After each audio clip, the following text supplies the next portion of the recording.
100 Jahre und 7 Monate plus ein paar Tage.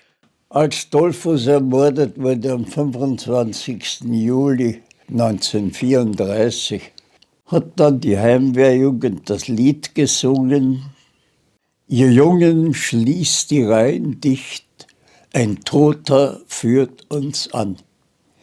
Er gab für Österreich sein Blut, ein wahrer deutscher Mann. Die Mörderkugel, die ihn traf, entriss sein Volk dem Zank und Schlaf. Wir Jungen stehen bereit mit Dollfuss in die neue Zeit. Die neue Zeit war dann so, dass immer mehr Polizisten mit der Hakenkreuzarmbinde gesehen wurden, dass eine Gruppe von SA-Leuten marschiert ist und gesungen hat, das SA-Lied Unsere Fahnen flattern uns voran. In die Zukunft ziehen wir Mann für Mann. Wir marschieren für Hitler durch Nacht und durch Not mit der Fahne der Jugend für Freiheit und Brot. Unsere Fahne flattert uns voran. Unsere Fahne ist die neue Zeit. Unsere Fahne führt uns in die Ewigkeit, denn die Fahne ist mehr als der Tod. Das war dazu gesungen worden. Ja, und dann kam es eben zum sogenannten Umbruch 1938.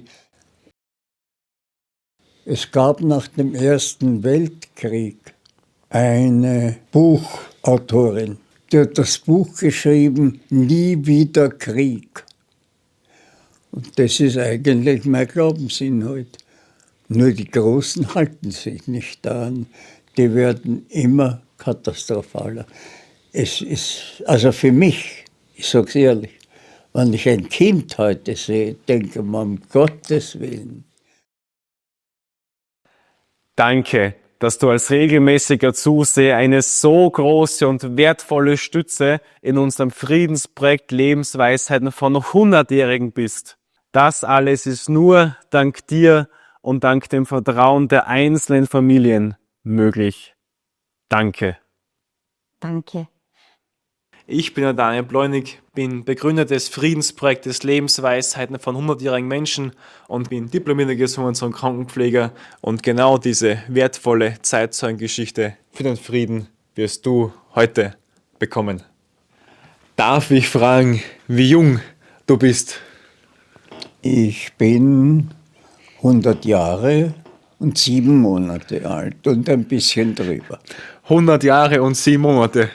Ja, 100 Jahre und 7 Monate plus ein paar Tage. Am 18. Juli 1925. Jawohl, das stimmt. Geboren. Geboren, ja. Und darf ich fragen, wie jung du bist? Oh je, ich bin 87 Jahre und ein paar Monate. Ja. Das heißt, wann genau bist du auf die Welt gekommen? 5. Oktober 1938. 5. Oktober 1938. Ja. Und wie lange kennt ihr euch beide schon insgesamt? Am 21. März 1959 haben wir geheiratet. 67 Jahre mittlerweile, jetzt Ja. schon bald verheiratet. Ja, das Ganz schön stimmt. lang, Ja, ja. das stimmt. Und du hast ja gerade vorher angesprochen, 1925 bist du auf die Welt gekommen. Ja, das stimmt. Wie war das damals so, in der Zeit aufzuwachsen damals? Naja, dann kann ich nur sagen, meine Eltern waren sozusagen kleinbürgerlich.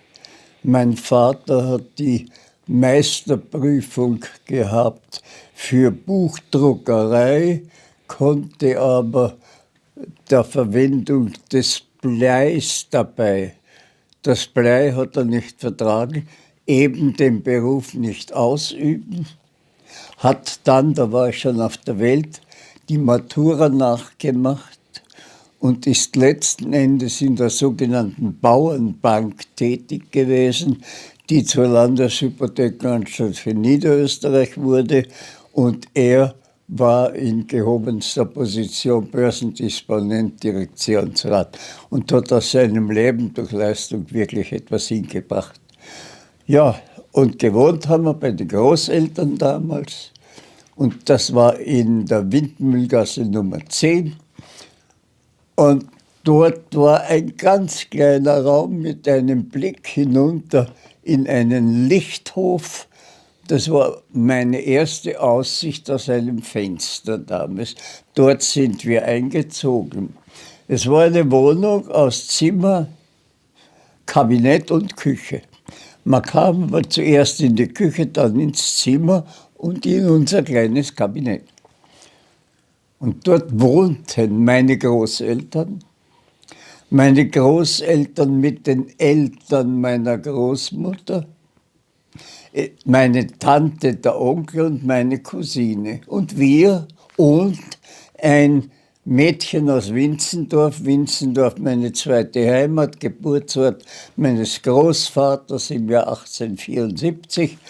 Ja, und die führte die Wirtschaft, denn die Tante war damals die einzige aus der Familie, die einen Beruf hatte. Also, die Gerti wurde nicht von den Großeltern aufgezogen, nicht von ihrer Mutter. Und als sie vor einem Jahr gestorben ist, hat sie gesagt, ich habe keine Mutter gehabt. Und das war wirklich traurig, weil die Tante immer unterwegs war, eine Fülle von Freunden und Bekannten hatten, unter anderem auch den Herrn Hofrat Meitner, der dann mein Direktor an der Handelsakademie wurde. Ich habe dort sozusagen den ersten Zufall meines Lebens erlebt. Wir waren einkaufen, die Mama war nicht neugierig, aber sicher wissbegierig, hat dort eine Frau getroffen und mit ihr geplaudert und hat zu mir gesagt, na geh ein bisschen, spiel dich da ein bisschen rum. Das konnte man, denn damals gab es kaum ein Auto. Die Windmühlgassen war leer. Da konnte man sogar auf der Straße spielen, hin und wieder natürlich ist einer gekommen, aber damals nicht. Und ich habe reingeschaut bei den 4 Kellerfenstern. Und einmal habe ich so weiter angeschaut und ich sehe mich heute noch abrutschen auf dem Koks, der dort gelagert war für den Winter, das Fenster hinten in die Windmühlgasse und herum schwarz, finster. Und dann die Mama, die ganz aufgeregt kam und mich dort herausholte. Das Wunderbare daran aber war, dass von den 4 Kellern nur einer beladen war. Das war der, wo ich hineingefallen bin. Bei den anderen ging es 4 Meter runter aufs Fass. Der erste Zufall meines Lebens sozusagen. Wie war das so in der Zeit? Haben Sie dann das irgendwie so mit der Armut, Arbeitslosigkeit, wie haben Sie das da so als Kind Das so? habe ich auch, ja. Ich will nur eines noch erwähnen zur Windmühlgasse. Wir sind täglich gegangen in den Theresienpark. Und da, ich mache es kurz, haben wir einmal einen Wirbel vorgesehen und Rauch und so weiter. Die Mama ist mit mir noch vorgelaufen. Das war der Brand des Justizpalastes. Den habe ich erlebt, wie ich 2 Jahre alt war. Und im Februar 1934 dann den Donner der Kanonen des Bürgerkriegs. Wie dann der Austrofaschismus war mit den Februarkämpfen, da haben Sie jetzt das gerade schon angesprochen, wie Sie das also miterlebt haben. Da war ich noch klein, aber den Donner der Kanonen höre ich noch. Es war ein trüber Tag und man hört es eben, ich bin auch nicht in die Schule gegangen damals. Es wurde von der Donau auf die sozialistischen oder sozialdemokratischen besetzten Häuser gegenüber geschossen. Mehr weiß ich nicht. Ich weiß nur, dass dann die, die Heimwehrler während des damals, die gefallen sind über die Simmeringer Hauptstraße auf den Zentralfriedhof geführt worden. Und da sind meine Eltern, meine Mutter, die eigentlich in dieser Richtung aktiv war, also eher Heimwehr als sozialdemokratisch, sind gestanden am Schwarzenbergplatz, wie die Toten geführt wurden auf den Zentralfriedhof. Aber was die Arbeitslosigkeit betrifft, darf ich sagen, wir sind dann übersiedelt in die Kettenbrückengasse. Ich bin von dort auch in die Volksschule, Ziegelofengasse, die Schulbrüder. Und ich sehe vor mir noch immer, wenn ich nach Haus gegangen bin, in der Kettenbrückengasse, Leute mit einer Aufschrift auf der Brust, sozusagen auf einem Anhänger: Jurist sucht jede Arbeit. Doktor sowieso übernimmt jede Arbeit. Und das war nicht einer, das waren mehrere. Und wenn ich nach Haus gekommen bin, Kettenbrückengasse 23, war es oft so, dass in dem großen, quadratisch angelegten Hof mit Blumen und Pflanzen, wunderschön, Sänger standen, Musiker standen. Die kamen in den Hof und haben gespielt und die Leute von rundum, nicht alle, aber doch immer wieder, haben halt 10 Groschen in ein Papier eingepackt und runtergeworfen. Und die sind weitergewandert und haben weitergesungen, um sich ihr Brot zu verdienen. Die Arbeitslosigkeit war damals gigantisch und das war natürlich auch mit ein Grund, warum dann Hitler begrüßt wurde, der wirklich auch Arbeit geboten hat. Zu dem kommen wir nachher auch noch. Zu dem haben Sie in Ihrer Familie beziehungsweise Sie persönlich auch viel Hunger gehabt in der Zeit? Nein, das haben wir nicht. Es war so, dass mein Vater, der also wie gesagt dann neben seinem nachträglichen Studium, um Matura zu machen, in der Bank gearbeitet hat, eben genügend Basis hatte für ein normales Leben. Ich weiß nur, dass die Leute damals, wenn es gegangen ist, besonders viel gegessen haben. Am Sonntag war es üblich, einmal eine Ganselsuppe zu essen, eventuell.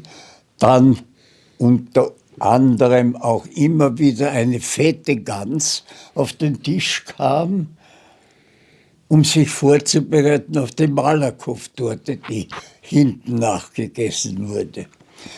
Die Leute waren dick und fett und auch mein Vater war viel zu stark. Der hat dann eine Gallengeschichte erlebt und sein Bruder hat ihn quasi zu Weihnachten in der Form gerettet. Also furchtbar schon, wie schaust du aus? Der hat nur Schmerzen und eine Gallenblasenentzündung. Und da hat der Onkel damals gesagt, du geh zu meinem Arzt. Und dieser Arzt war in Meidling draußen, ein Jude namens Dr. Löwy. Und der hat die Behandlung umgestellt und hat ihm quasi auf die Art das Leben gerettet. Aber dieser Dr. Löwy hat die Armen der Umgebung gratis behandelt. Ich hoffe, er hat die Jahre nach 38 überlebt. Bevor wir jetzt gleich zu 38 kommen, haben Sie dann zu der Zeit das eigentlich schon mitgekriegt, dass dann viel so illegale Nazis dann schon da waren, mit der Juliputsch 1934 war mit dem Dollfuß? Ja, als Dollfuß ermordet wurde am 25. Juli 1934, waren wir wie jedes Jahr in Winzendorf bei einer Familie Meyerhofer. 10 Wochen waren die Ferien damals. Und dann kamen schon wieder andere Ferien. Also wir waren fast ein halbes Jahr in Winzendorf. Also an diesem Tag, als Dollfuß ermordet wurde, haben wir auf dem hohen Birnenbaum im Garten auf einer langen Stange eine rot-weiß-rote Fahne gehisst. Unmittelbar daneben war ein Gastwirt, der damals illegaler Nazi war, und noch einige andere. Und die Jugend hat dann, die Heimwehrjugend, das Lied gesungen: Ihr Jungen, schließt die Reihen dicht, ein Toter führt uns an. Er gab für Österreich sein Blut, ein wahrer deutscher Mann. Die Mörderkugel, die ihn traf, entriss sein Volk dem Zank und Schlaf. Wir Jungen stehen bereit mit Dollfuß in die neue Zeit. Die neue Zeit war dann so, dass immer mehr Polizisten mit der Hakenkreuzarmbinde gesehen wurden, dass eine Gruppe von SA-Leuten marschiert ist von der Handelsakademie, Akademiestraße zur Karlskirche und gesungen hat das SA-Lied Unsere Fahnen flattern uns voran. In die Zukunft ziehen wir Mann für Mann. Wir marschieren für Hitler durch Nacht und durch Not mit der Fahne der Jugend für Freiheit und Brot. Unsere Fahne flattert uns voran. Unsere Fahne ist die neue Zeit. Unsere Fahne führt uns in die Ewigkeit, denn die Fahne ist mehr als der Tod. Das war dazu gesungen worden. Ja, und dann kam es eben zum sogenannten Umbruch. Ich kam nach Hause. Meine Mutter saß bei einem kleinen, kugelkopfförmig aussehenden Radioapparat. Da musste man irgendwie suchen, bis man was gehört hat. Also, und da bin ich zurechtgekommen. Sie saß vor dem Gerät und hat geweint. Den Kurt von Schuschnigg, der Bundeskanzler, hat kurz davor sich verabschiedet mit den Worten: Wir weichen der Gewalt, Gott schütze Österreich. Österreicher und Österreicherinnen, der heutige Tag hat uns vor eine schwere und entscheidende Situation gestellt. Ich bin beauftragt, dem österreichischen Volke über die Ereignisse des Tages zu berichten. Die deutsche Reichsregierung hat dem Herrn Bundespräsidenten ein befristetes Ultimatum gestellt, nach welchem der Herr Bundespräsident einen ihm vorgeschlagenen Kandidaten zum Bundeskanzler zu ernennen und die Regierung nach den Vorschlägen der deutschen Reichsregierung zu bestellen hätte, widrigenfalls der Einmarsch deutscher Truppen in Österreich für diese Stunde in Aussicht genommen wurde. Ich stelle fest vor der Welt, dass Nachrichten, die in Österreich verbreitet wurden, dass Arbeiterunruhen gewesen seien, dass Ströme von Blut geflossen seien, dass die Regierung nicht Herr der Lage wäre, das eigene nicht hätte Ordnung machen können, von A bis Z erfunden sind. Der Herr Bundespräsident beauftragt mich, dem österreichischen Volke mitzuteilen, dass wir der Gewalt weichen. Wir haben, weil wir um keinen Preis auch in dieser ernsten Stunde nicht deutsches Blut zu vergießen gesonnen sind, unserer Wehrmacht den Auftrag gegeben, für den Fall, dass der Einmarsch durchgeführt wird, ohne wesentlichen Widerstand, ohne Widerstand sich zurückzuziehen und die Entscheidungen der nächsten Stunden abzuwarten. So verabschiede ich mich in dieser Stunde von dem österreichischen Volke mit einem deutschen Wort und einem Herzenswunsch. Gott schütze Österreich. Es war März 1938, als der Führer kam, die deutschen Truppen. In der Schule wurden wir gefragt, ob wir ein weißes Hemd daheim hätten. Ich habe keins gehabt, habe ja gesagt, weil ich gewusst habe, die Klasse geht zur Ringstraße, um die deutschen Truppen zu begrüßen. Meine Mama ist gelaufen durch einige Geschäfte. Endlich auf der Gumpendorfer Straße haben wir ein weißes Hemd bekommen. Und eine Stunde später bin ich gestanden an der Ecke des großen Museums an der Ringstraße, bei der Bellaria, glaube ich, heißt die Straße. Und da waren tausende Leute, die gewartet haben, dass die deutschen Truppen einziehen. Ich bin dort gestanden und höre plötzlich vom Parlament her kommend Musik. Der Radetzky-Marsch. Da schau her, der Radetzky-Marsch.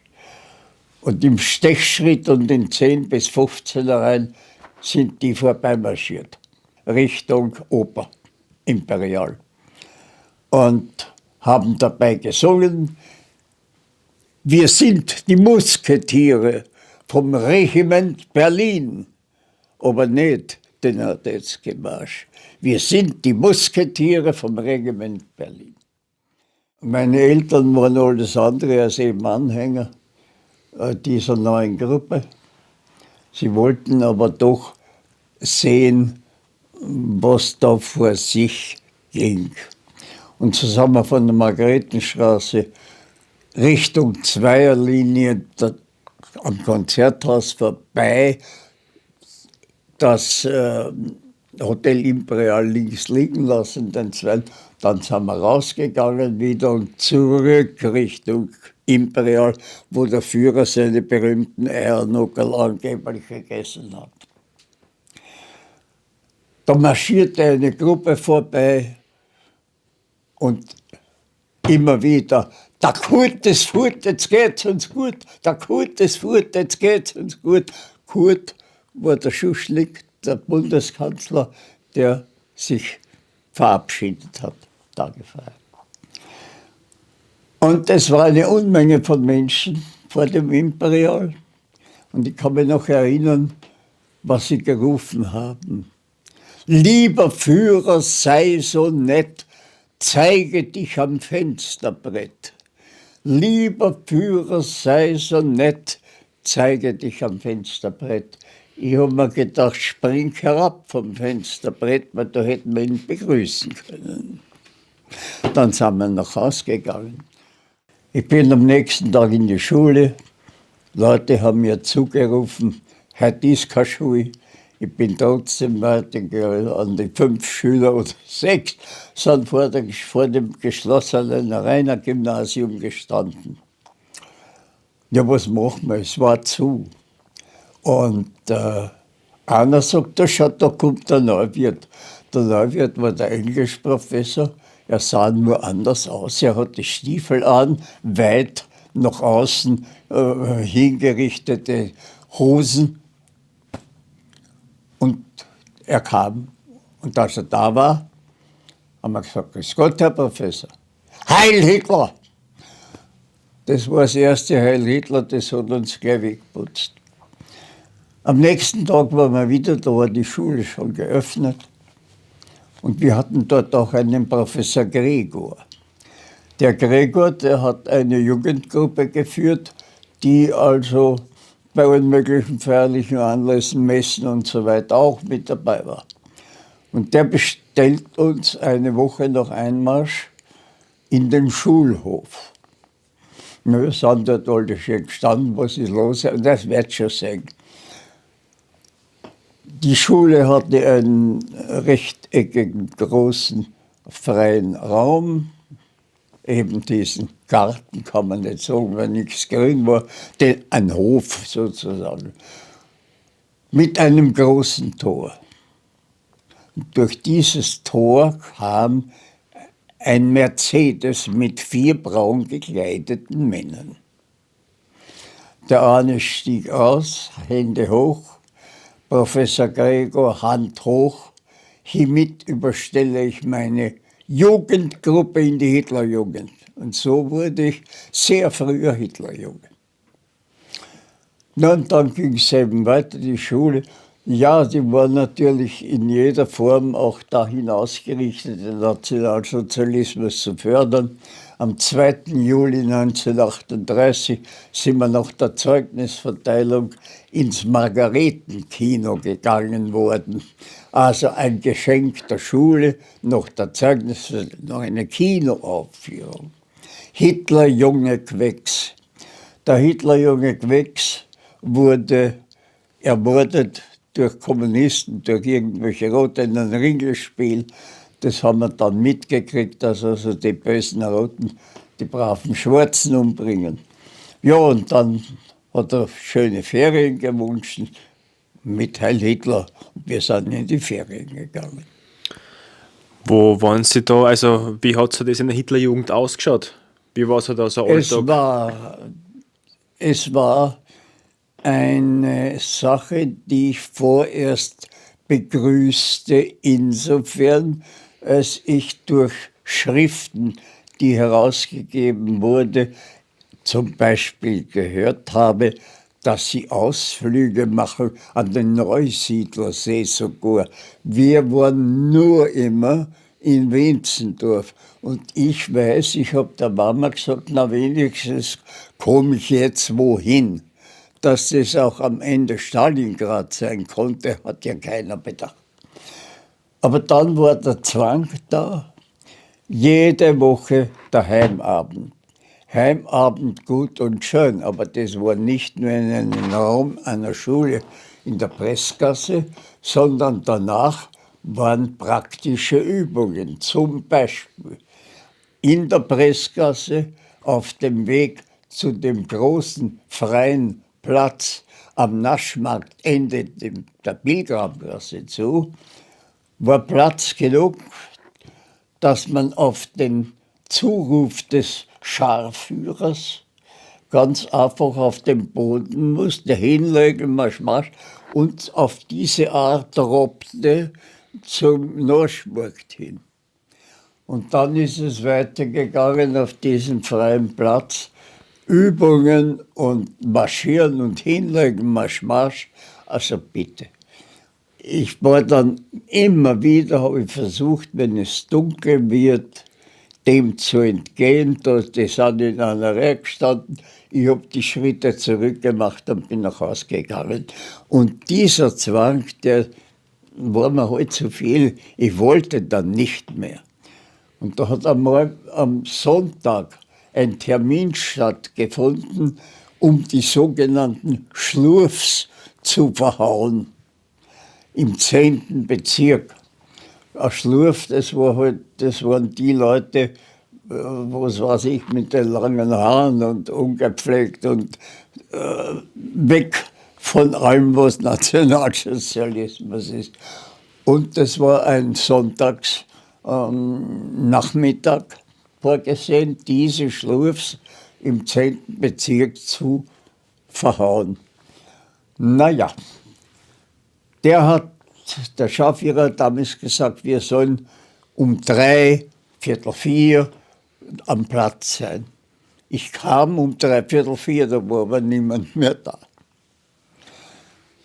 Ja, warum war ich nicht da? Ja, er hat gesagt 3, Viertel 4 und ich habe halt 3, Viertel 4 draus gemacht, den Nachmittag. Und da sage ich, nein, ich war krank. Sagt er, aber in die Kirchen hast du gehen können, gell? Also sie waren über alles informiert. Ich bin dann eines schönen Tages, habe ich gesagt, ich trete aus der HJ. Vorher ist bei uns daheim noch erschienen ein SA-Mann in Uniform und hat meine Mutter aufgefordert, sie muss schauen, dass ich dorthin komme zu den Treffen, weil ich schon sehr negativ aufgefallen bin. Darauf habe ich gesagt, ich trete aus. Und da hat der Freund, der das gehört hat, gesagt, du, das darfst nicht, das ist ja Pflicht. Jugenddienst, Pflicht. Jetzt haben wir gedacht, wart, bin da einmal hingegangen und habe dem Schaffi gesagt, ich habe mich versprochen, ich will mich beurlauben lassen, weil ich Matura mache. Und da wurde ich beurlaubt und die haben mich nie wieder gesehen. Das war mein Ausstieg aus der HJ. wie dann unter anderem auch die Reichskristallnacht war, die Novemberpogrome, wie dann die Juden schon Ja. schikaniert geworden sind und eingesperrt. Wie haben sie das so? Ja, ich sah damals auch eine brennende Moschee im 5. Bezirk am Tag, nachdem auf die deutsche Botschaft von einem Juden namens Grienspan ein Attentat verübt wurde. Der Botschafter wurde, soweit ich es gehört habe, damals nicht getroffen, war ein hoher Beamter. Und die Antwort der Nationalsozialisten war dann, die Tempel der Juden reichsweit anzuzünden, als Rache für diesen Mordversuch. Was eben als Vorwand genutzt geworden ist, dass man jetzt das rechtfertigen kann mit der Propaganda. Ja. Wie haben Sie die Propaganda auch so erlebt? Freilich. Wie haben Sie das so erlebt, die Propaganda? Ich habe sie wöchentlich erlebt bei der HJ. Ich habe sie wöchentlich erlebt in der Schule. Wenn es möglich war, wurde die Nationalsozialistische Partei hochgehoben.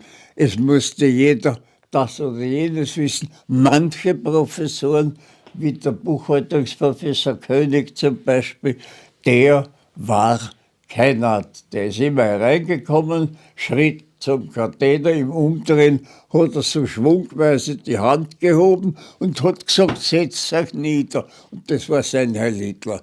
Andere wieder waren straffer, entsprechend die Grundsätze hervorgeben. Im Übrigen natürlich in den Nachrichten, in den Zeitungen war nur vom Krieg und der Partei die Rede. Mehr, ich habe mich eigentlich nicht bewusst mit dieser, mit der ständigen Politisierung befasst. Ich bin dem eher einschließlich HJ dann abgewichen, weil mir das Ganze zu streng konnte. Ja, es entsprach nicht meinen jugendlichen Vorstellungen. Weil im September 1939 seien Sie in die Hack gekommen, in die Ja. Schule. Und auch am 1. September hat ja Deutschland Polen überfallen, hat der Krieg angefangen. Wie haben Sie das da so miterlebt als 14-Jähriger damals? Ich habe es in Winzendorf erlebt. Mein Großvater hat das Radio aufgedreht und ich habe Hitler gehört, wie er gesagt hat, er zieht wieder den grauen Rock des Ersten Weltkriegs an und er wehrt sich gegen die Angriffe der Polen. Die Polen haben angeblich an diesem Tag gar nichts getan. Aber es soll eine SS-Gruppe als Polen verkleidet eine deutsche Anlage angegriffen haben. Und da höre ich noch, wie Hitler im Radio sagte, seit 5:45 Uhr wird zurückgeschossen. Und wie er das graue Hemd angezogen hat, verbal, sind meinem Großvater die Tränen heruntergeronnen, obwohl er politisch nicht interessiert war. Bitte, wer kann einen Krieg begrüßen? Wie kann ich begrüßen, dass Tausende fallen werden für Führer, Volk und Vaterland oder für Kaiser und sein Reich und so weiter? Also ich bin überzeugt, innerlich waren die meisten, nicht alle, dagegen, dass man Krieg führt, dass das jetzt beginnt. Und wie die ersten Nachrichten kamen, gefallen für Führer, Volk und Vaterland, dann möchte ich wissen, welche Eltern sie da gefreut haben. Und das ging in der Verwandtschaft weiter. Die Stimmung sackte eben langsam ab bis zum Schluss. Die Schule ist weitergegangen. Es kam das Jahr der Matura. Ich habe in diesem Jahr meinen Bruder begrüßen dürfen, knapp vor Weihnachten, im Jahr 1942. der krank war. Na, dann haben wir einen Arzt geholt und dann hat sich herausgestellt, er hat Scharlach. Und ja, er wurde ins Spital geführt, Kinderspital. Im nächsten Monat war Matura. Natürlich, welcher Lehrer hätte damals einen Schüler die Matura nicht erreichen lassen, wo er doch wusste, dass der in wenigen Monaten wahrscheinlich irgendwo auf dem Schlachtfeld tätig sein wird. Ich weiß nicht, ob ich gut war oder schlecht, ich habe die Matura gemacht, war dann einen Monat lang bei Siemens Halske, weil ich gedacht habe, das ist ein Rüstungsbetrieb, vielleicht muss man da nicht einrücken. Aber ich habe die Einladung bekommen, die freundliche, zum Urlaub des Jahres. Der Urlaub des Jahres waren in dem Fall 3 Wochen Wehrertüchtigungslager der Hitlerjugend. Und dieses Wehrertüchtigungslager der Hitlerjugend war in Ritzmannshof bei Zwettl. Es war ein tiefer Winter. Es waren die üblichen Holzhütten natürlich dort. Und es waren, ich glaube, 10 Stuben mit jeweils einem Unteroffizier. Unser Unteroffizier Otto Seltner hat sich als Mensch gezeigt, den man dort nicht vermutet hätte. Ich komme darauf zurück. Am ersten Abend war es so, dass der Scharführer die 160 Leute da im großen Saal versammelt hat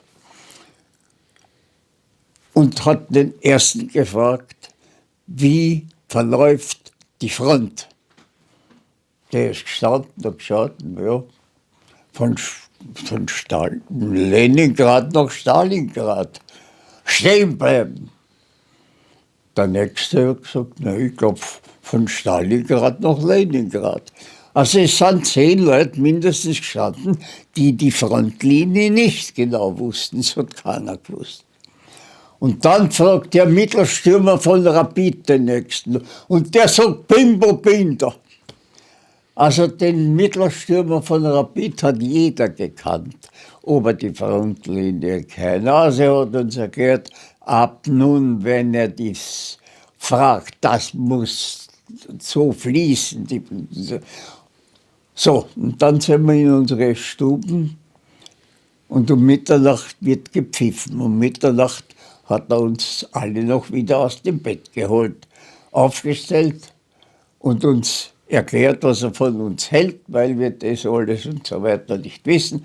Und es wurden damals die Unteroffiziere beauftragt, uns in die Wälder zu führen und wir müssten alleine in der Nacht Wäldern zurück wieder in unsere Stube. Einer ist um 4 Uhr eingebrochen in irgendeinen Bach, hat sich dann herausgestellt und den Oberschenkel gebrochen. Die anderen sind irgendwann nach Hause gekommen. Und unser Unteroffizier Seltner hat uns hineingeführt und hat gesagt, seht das Licht dort. Ja, sagt er, erste Übung, schleicht euch zurück in die Betten, ohne dass euch der Bannführer sieht. Am nächsten Tag, übernächsten Tag, bei einer Übung, Entfernung schätzen und so weiter, hat der Otto Seltner gesagt, und ihr seid nicht so blöd und meldet euch ja nicht freiwillig, ihr kommt früh genug ins Massengrab auf ein HJW-Ertüchtigungslager. Und dann ist er gekommen, eines schönen Tages, hat gesagt, ihr Trotteln, ihr könnt's doch nicht in den Briefen schreiben, was ich euch da sage, denn das wird jeder Brief gelesen. Also gut. Und dann haben wir Entfernung geschätzt und da hat er uns eben gesagt, meldet euch ja nicht freiwillig. Und dann kommt unten der Scharführer und schaut herauf und der Seltner zeigt so Entfernung schätzen, haben wir alle Entfernung geschätzt, dann hat er weitergeredet. Wieder ein paar Tage später hat einer gesagt, Herr Unteroffizier, ich habe einen Hunger. Im Wald war das. Und der Herr Unteroffizier Seltner hat seine Lebensmittelkarten herausgenommen, einen Teil abgeschnitten und 2 geschickt um Semmeln in die nächste Ortschaft. Seltner. Und dann hat er noch bekommen, vor versammelter Gesellschaft, alle gestanden, hab gedacht, wie üblich heute in der Früh, da hat ihm der Scharführer das HJ-Scharfschützenabzeichen überreicht. Er nimmt, schaut's an, steckt es in die Hosen. Wir dann bei uns haben gesagt, ja, sie es in die Hosen stecken. Sagt, da wollt ihr es haben, ich habe schon ein ganzes Nachkastelladel daheim, voll HJ-Scharfschützenabzeichen. Ich hoffe, er hat überlebt. Ja, und dann bin ich dann rausgefahren. Dort hatte ich, das ist wesentlich, in der ersten Woche rote Flecken am ganzen Körper. Und ich sage zu den Sanitäter, du schau, ich habe schon vergessen drauf. Du schau, ich habe Scharlach. Bei dem Dreck, den wir da fressen, das ist ein Verdauungsausschlag. Noch mit dem Verdauungsausschlag habe ich alles dort mitgemacht, in 3 Wochen, 30 Kilometer Nachtmarsch mit Gepäck und. Wie ich nach Hause komme wieder, waren die roten Flecken da, aber kein Fieber. Hat mein Vater gesagt, naja, da müssen wir jetzt doch nachschauen. Und wir sind letzten Endes im Franz-Josef-Spital im 10. Bezirk gelandet. Dort hat man zu mir gesagt, bitte da in das Zimmer, der Arzt kommt gleich. Und der Arzt kam, sagt, bitte Hemd ausziehen. Und ich mache das Hemd auf und der sagt, um Gottes Willen, ausgewachsener Scharlach. Ich habe also die 3 Wochen mit vollem Scharlach erlebt und überlebt. War dann 9 Wochen im Spital, im Pavillon B21, im Kaiser Franz Josef Spital. Hatte dort eine Frau Dr. Jörg, eine wunderbare Frau, die verhindert hat, es wurde 2-mal versucht, mich ins SS-Lazarett nach Baden zu überführen. Sie hat es verhindert, ich bin dort im Spital geblieben. Und dort war noch etwas Besonderes. Die Ecke, in der ich lag, es war ein L-förmiger Raum, war von 4 oder 5 deutschen Osten, also Germanen besetzt, unsere Leute damals, ne? Kann man nicht Österreicher sagen. Und die waren derart hundsordinär, dass mir beim Zuhören graust hat, ich will es nicht wiederholen. Und da habe ich der Schwester gesagt, ich halte die nicht aus, wovon die jeweils erzählt haben im Detail. Ich möchte in die andere Gruppe. Und da waren 10 oder 12 Franzosen, die hier als Zwangsarbeiter oder Kriegsgefangene eben krank wurden, die sind auch da gegangen. Und ich bin mitten unter den Franzosen gelandet. Ich habe Französisch gelernt an der Handelsakademie, ja, wie man es halt an der Schule lernt. Und dort war ich unter den Franzosen. 1 Woche lang kam täglich meine Mutter besuchen. Es war die Zeit, wo auch die Ärztin geglaubt hat, dass es eben negativ ausgeht. Es ging nicht negativ aus. Ich habe dort herrlich Französisch gelernt in diesen 9 Wochen, die ich dort war. Das größte Ehrenzeichen für mich war, es kam ein Franzose, der mich gefragt hat, aus welcher Provinz ich stamme. Na, vielleicht, weil ich so schlecht geredet habe, ich weiß es nicht. Ich bin dann nach dem Spital, war ich, wie gesagt, ich wiederhole, 9 Wochen im Spital, dann 18 Wochen im Krankenstand. Und diese 18 Wochen war ich in Winzendorf bei meinem Großvater. In diesen 18 Wochen habe ich unter anderem kennengelernt einen Zahnarzt in Muttmannsdorf, der seine Maschine noch mit dem Fuß getreten und gleichzeitig gebohrt hat. Ich habe dort aber auch was anderes kennengelernt. Die Franzosen, die auf dem Steinbruch tätig waren und eben strengst bewacht wurden. Ich habe einmal dort im Spazierengehen einen der Franzosen, die plötzlich am Rand des Weges, offenbar vom Steinbruch herunter, standen, angesprochen. Also wollte mein Französisch natürlich anwenden. Und da kam der Aufseher. Also was der mir erzählt hat, wenn er mich noch einmal sieht, ist unbeschreiblich. Ich habe die Franzosen daher also dann gemieden, aber eines schönen Tages sind die Franzosen, 10 oder 12, durch die Ortschaft marschiert zu einem Wirten, der später ein 4-Sterne-Wirt wurde nach dem Krieg, ins Gasthaus Schmutzer. Dort haben sie Mittag gegessen und wieder sind dann nach Hause. Sie waren Mitglieder sozusagen der Dorfgemeinschaft, die Bewachung war weg plötzlich. Und es war insofern lustig, sie haben immer freundlich gegrüßt. Zum Beispiel, wenn wir ins Wirtshaus kommen, ist Grüß Gott, Grüß Gott. Und wenn einer auf Wiedersehen gesagt hat, auf Wiedersehen. Und wenn einer gesagt hat, Heil Hitler, haben alle die Hand gehoben und haben gesagt, Tagel. Der hat sich gefreut und nicht gewusst, dass das heißt, heute Goschen.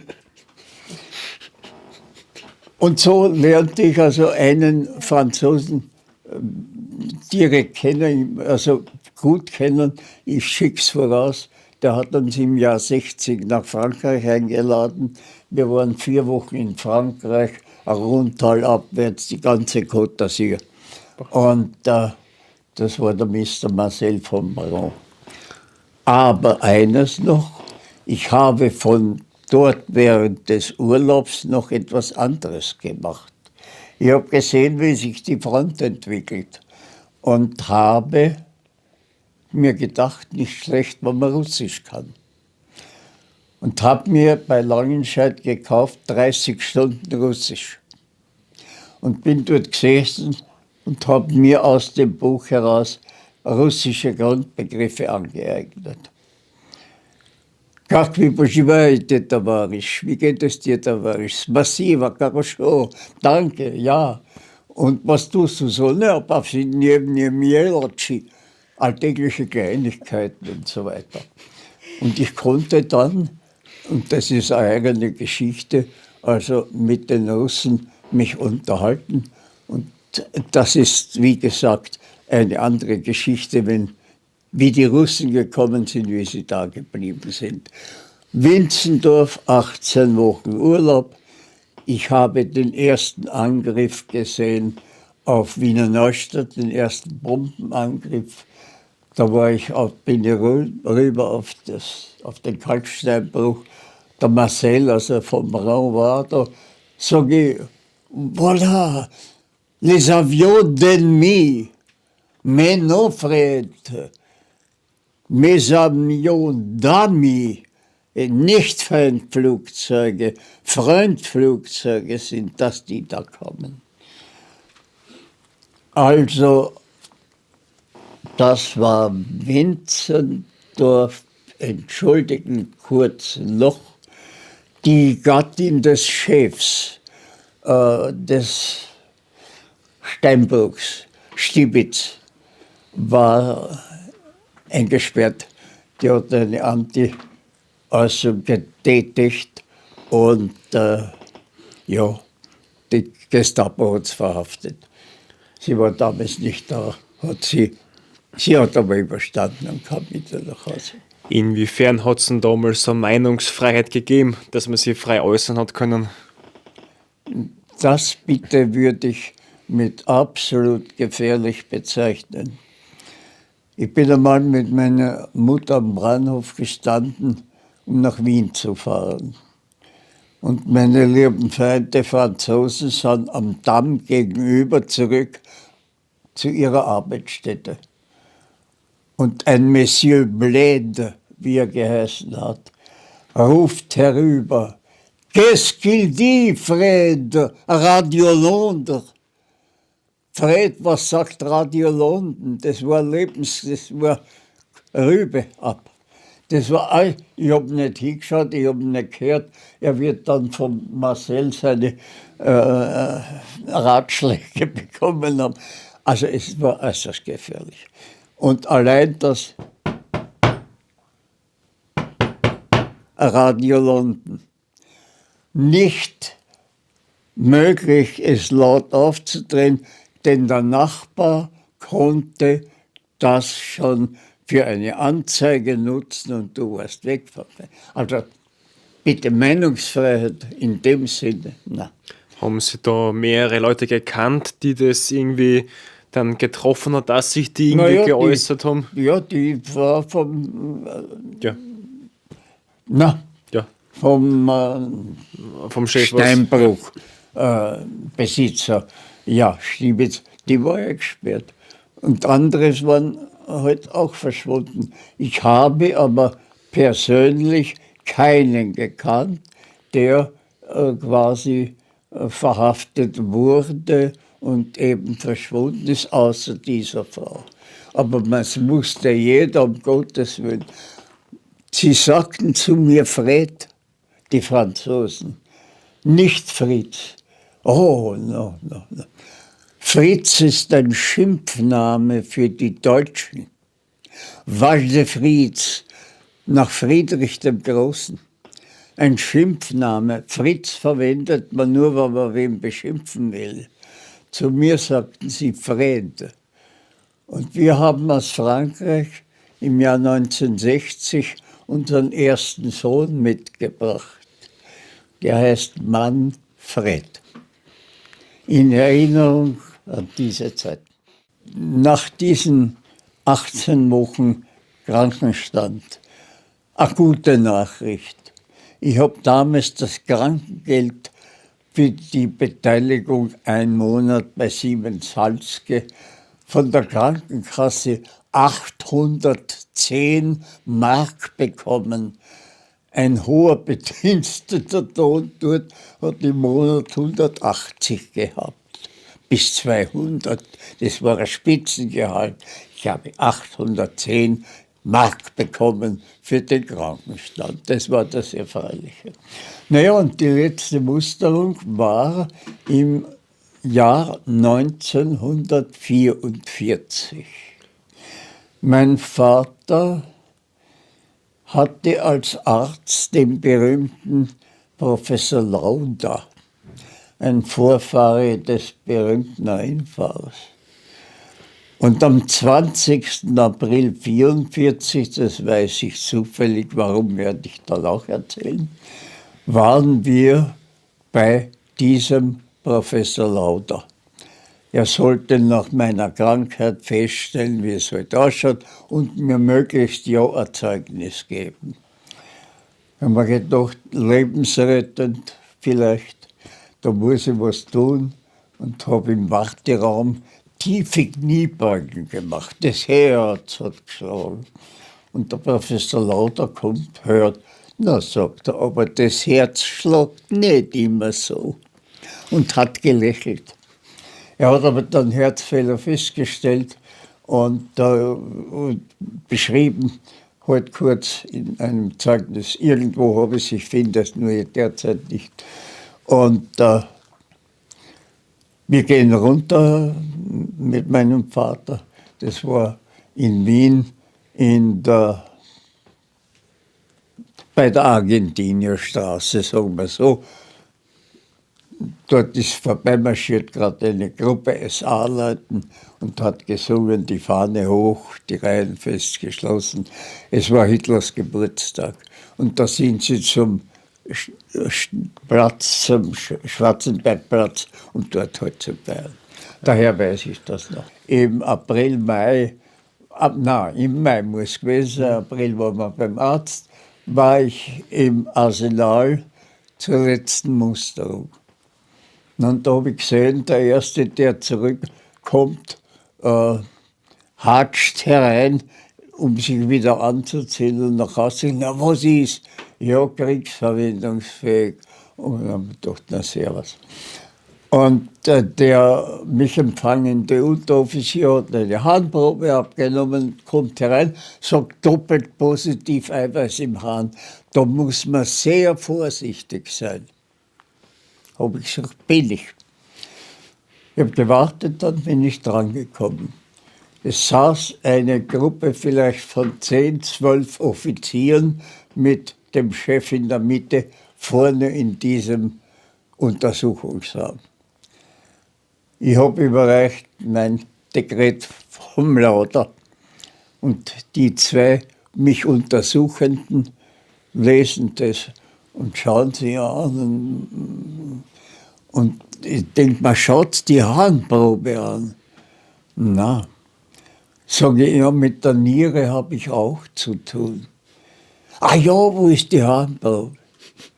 Und in dem Moment, wie sie es in der Hand haben, sagen beide 2 Werte und eine Zahl.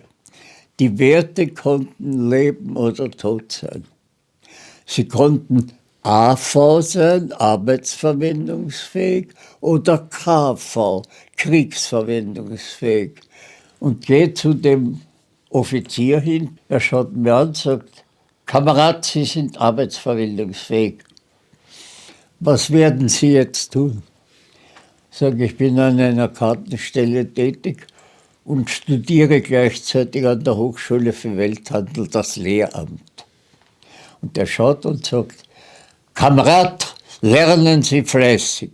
Der Krieg wird aus sein und wir werden tüchtige Menschen brauchen. Heil Hitler! Und dann bin ich langsam weggegangen und vom Südbahnhof in die Margaretenstraße in einem Dauerlauf nach Haus. Das Leben war vorerst einmal vermutlich gerettet. Und später hat sich herausgestellt, nach dem Krieg, dass angeblich unter den Ärzten im Arsenal Mitglieder der österreichischen Widerstandsbewegung waren, die ihnen gesund schienen, wenn es gegangen ist, nach Hause geschickt haben und die, ich sag's wie damals, die Hartschatten als tauglich erklärt haben, denn die konnten ja sowieso nur mehr in irgendeinem Büro sitzen und nicht an die Front gehen. So habe ich's gehört, es ist nicht bewiesen. Haben Sie da viele Schulkameraden gehabt, die nicht mehr heimgekommen sind? Weiß ich nicht. Ich habe mit den Schulkollegen wenig Kontakt. Die Handelsakademie, Mitschüler, waren 1-, 2-mal nach dem Krieg zu sehen. Einmal haben wir unseren Professor Finsterbusch in Fischament besucht, unseren Englischlehrer, und einmal haben wir uns privat getroffen. Ich habe keine Ahnung. Es werden sicher auch hier viele Opfer gewesen sein. Vielleicht noch eine Frage da, inwiefern Sie denn auch eben mit dem Holocaust in Berührung gekommen sind, wie denn die ganzen Juden deportiert geworden sind? Ja. Ich habe es nur mal gesehen. Es hat mich mein bester Freund der Jugend, ein gewisser Johannes Nestroy, auch Nachfahre des berühmten Theatermachers, eingeladen zu einem Urlaub, er war jünger als ich, eingeladen mit seinen Eltern ins Müllviertel für 3 Wochen Urlaub. Und ich bin mit der Bahn da drauf gefahren und nach Linz sehe ich auf einem Feld Menschen arbeiten mit schwarz-weißen Gewändern. Es waren vielleicht 10, 15, die dort gearbeitet haben. Jo hat auch noch gesagt, na wahrscheinlich sind es Häfenbrüder sozusagen. Aber das waren Menschen aus einem KZ bei Linz. Und das war der einzige Kontakt und ich wusste nicht, was wirklich hinter diesem größten Verbrechen, so sehe ich es, der Menschheit, der Holocaust, gestanden ist. Wann haben Sie dann das erfahren, was dann alles passiert ist? 6 Millionen Juden ermordet. Wann sind Sie? Erst lang nach dem Krieg, wie es allgemein bekannt wurde, wie man das allgemein also veröffentlicht hat und gezeigt hat. Und die Bilder, die auch durchs Fernsehen gingen, der eine, der da aus Mauthausen herausgeht, gebückt und gedemütigt bis dort, das führt eigentlich bei mir zu großer Trauer und angesichts der gegenwärtigen Politik zu einem Gefühl der Katastrophe, des Nicht-Ändern-Könnens, dessen, was Jahrtausende war, Krieg, umbringen, Erfolg machen auf diese Weise. Und wer da drauf geht, ist wurscht. Moment, da gibt es irgendein Lied, der Kaiser kämpft um Gelder, seine Reiter ziehen ins Feld. Die Reiter ziehen ins Feld, nicht der Kaiser, der das Geld verdient. Also ich habe da eine eigene Ansicht. Vielleicht auch ist sie nicht nur meine. Vielleicht darf ich dir jetzt einmal mit einbinden. Bitte. Hast du da Erlebnisse vom Krieg, die du im Kopf noch hast? War ich 5 Jahre alt und habe nur panische Angst gehabt. Furchtbare Angst und das war es eigentlich. Man hat mich von den Eltern her natürlich nicht informiert über die schrecklichen Dinge. Ja. Außerdem haben wir ein Lazarett bei einem Onkel gehabt in Gablitz, ein russisches Lazarett. Ja.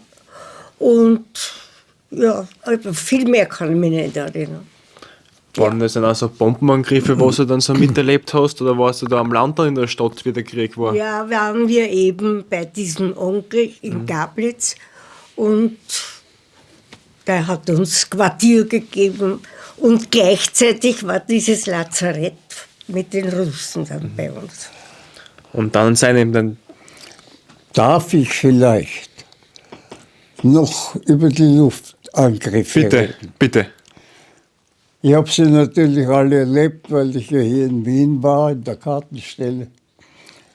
Und das war immer so, dass eine Vorwarnung kam. Da hat die Alarmanlagen haben in verschiedenen, einer Folge mehrerer Töne auf, ab, haben sie angekündigt, dass Reisekoffer aus dem Süden in Anflug sind. Das haben sie allerdings nicht gesagt. Das habe ich mir abgehört auf einem Sender, während meine Mutter mit meinem Bruder bereits in den Luftschutzkeller abgewandert sind. Und ich bin daheim geblieben, bis ich gehört habe auf diesem Sender, die Reisekoffer, die Bombenflieger, haben die österreichische Grenze erreicht. Dann habe ich einmal, das habe ich nur einmal gemacht, meinen Sittich Maxi in sein kleines Häuschen gesetzt. Wir sind runter auf die Margaretenstraße 45. Unsere Stelle, unsere Luftschutzstelle war aber in der Plankengasse nahe dem Stephansplatz. Dort hatten wir eine Eintrittskarte, händisch geschrieben, dass wir, meine Mutter, mein Bruder und ich, mein Vater war ja im Amt, dort Zutritt haben. Da konnte man 2 Stock tief nach unten und hat halt dort den Angriff überlebt. Eines Tages, ja, normalerweise war es so, ich bin halt Richtung, da konnte ich noch sehr gut laufen, bin gelaufen zu unserem Luftschutzkeller. Und da sind meist LKWs gekommen, die halt der eine oder andere, und da bin ich mal noch vorbeigefahren, die sind aufgeschwungen, den Maxi in der anderen Hand, und wenn er abgebogen ist, bin ich wieder abgestiegen und weitergelaufen. Und das ist immer, ja, am Anfang habe ich aber einen anderen Luftschutzkeller gehabt. Das war der Kirchturm der Paulanerkirche. Da oben ist ein Plateau und da bin ich immer rauf und habe zugeschaut, wie die gekommen sind. Habe auch einmal gesehen, wie sie etwa über Liesing einen Bomber abgeschossen haben. Da sind die Piloten an, zwar habe ich gesehen, mit Fallschirm abgestiegen. Ja, und wie dann die Bomben aber um das Haus der Kirche, Paulaner Kirche, herumgeflogen sind, habe ich gesagt, na, ich gehe in unseren Luftschutzkeller. Und es kam einmal kein Fahrzeug. Ich konnte nicht aufspringen. Und bei Überqueren der Ringstraße bei der Oper, um dorthin zu kommen, hat es schon gekläscht, klack, klack, klack, blechern. Das waren die Flachsplitter. Jetzt haben wir gedacht, ich schaffe bis dorthin nicht, das ist nicht sinnvoll. Und bin in ein Haus, ich weiß nie, was der Philippshof oder der andere Albrechtshaus. Da stand die Oper, da ist das Eck und da bin ich rein. Und da habe ich gedacht, nie wieder. Da hat man die Flieger durchfliegen gehört. Und bin das nächste Mal etwas früher in den Luftschutzkeller und habe mir, damit man nicht fahrt wird, etwas mitgenommen. Ein Buch mit dem Titel Wiener Volkshumor. Ich habe aber das noch nicht ausgepackt gehabt, drunten kaum gesessen, hat es uns so gehoben. Da hat an der Kreuzung, Luftlinie 10 Meter weiter, eine Bomben eingeschlagen, Trichter bis unten. Aus war es mit dem Lesen, es hat nur noch gedonnert, die Erde sich bewegt. Und wie wir dann rausgekommen sind, nach vorgegangen, war dieser Zufluchtsort des letzten Males, der Hof, der Philippshof, glaube ich, oder zerstört. Ich habe dann später gesehen, wie man Tage später in Säckel die Toten weggeführt hat. Knochen haben herausgestanden aus den Säcken und sie wurden weggebracht. Und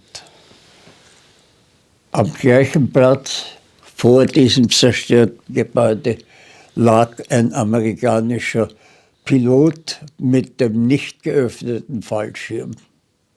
Und die Oper brannte. Und ich bin nach Haus, um zu schauen, ob das Haus noch steht.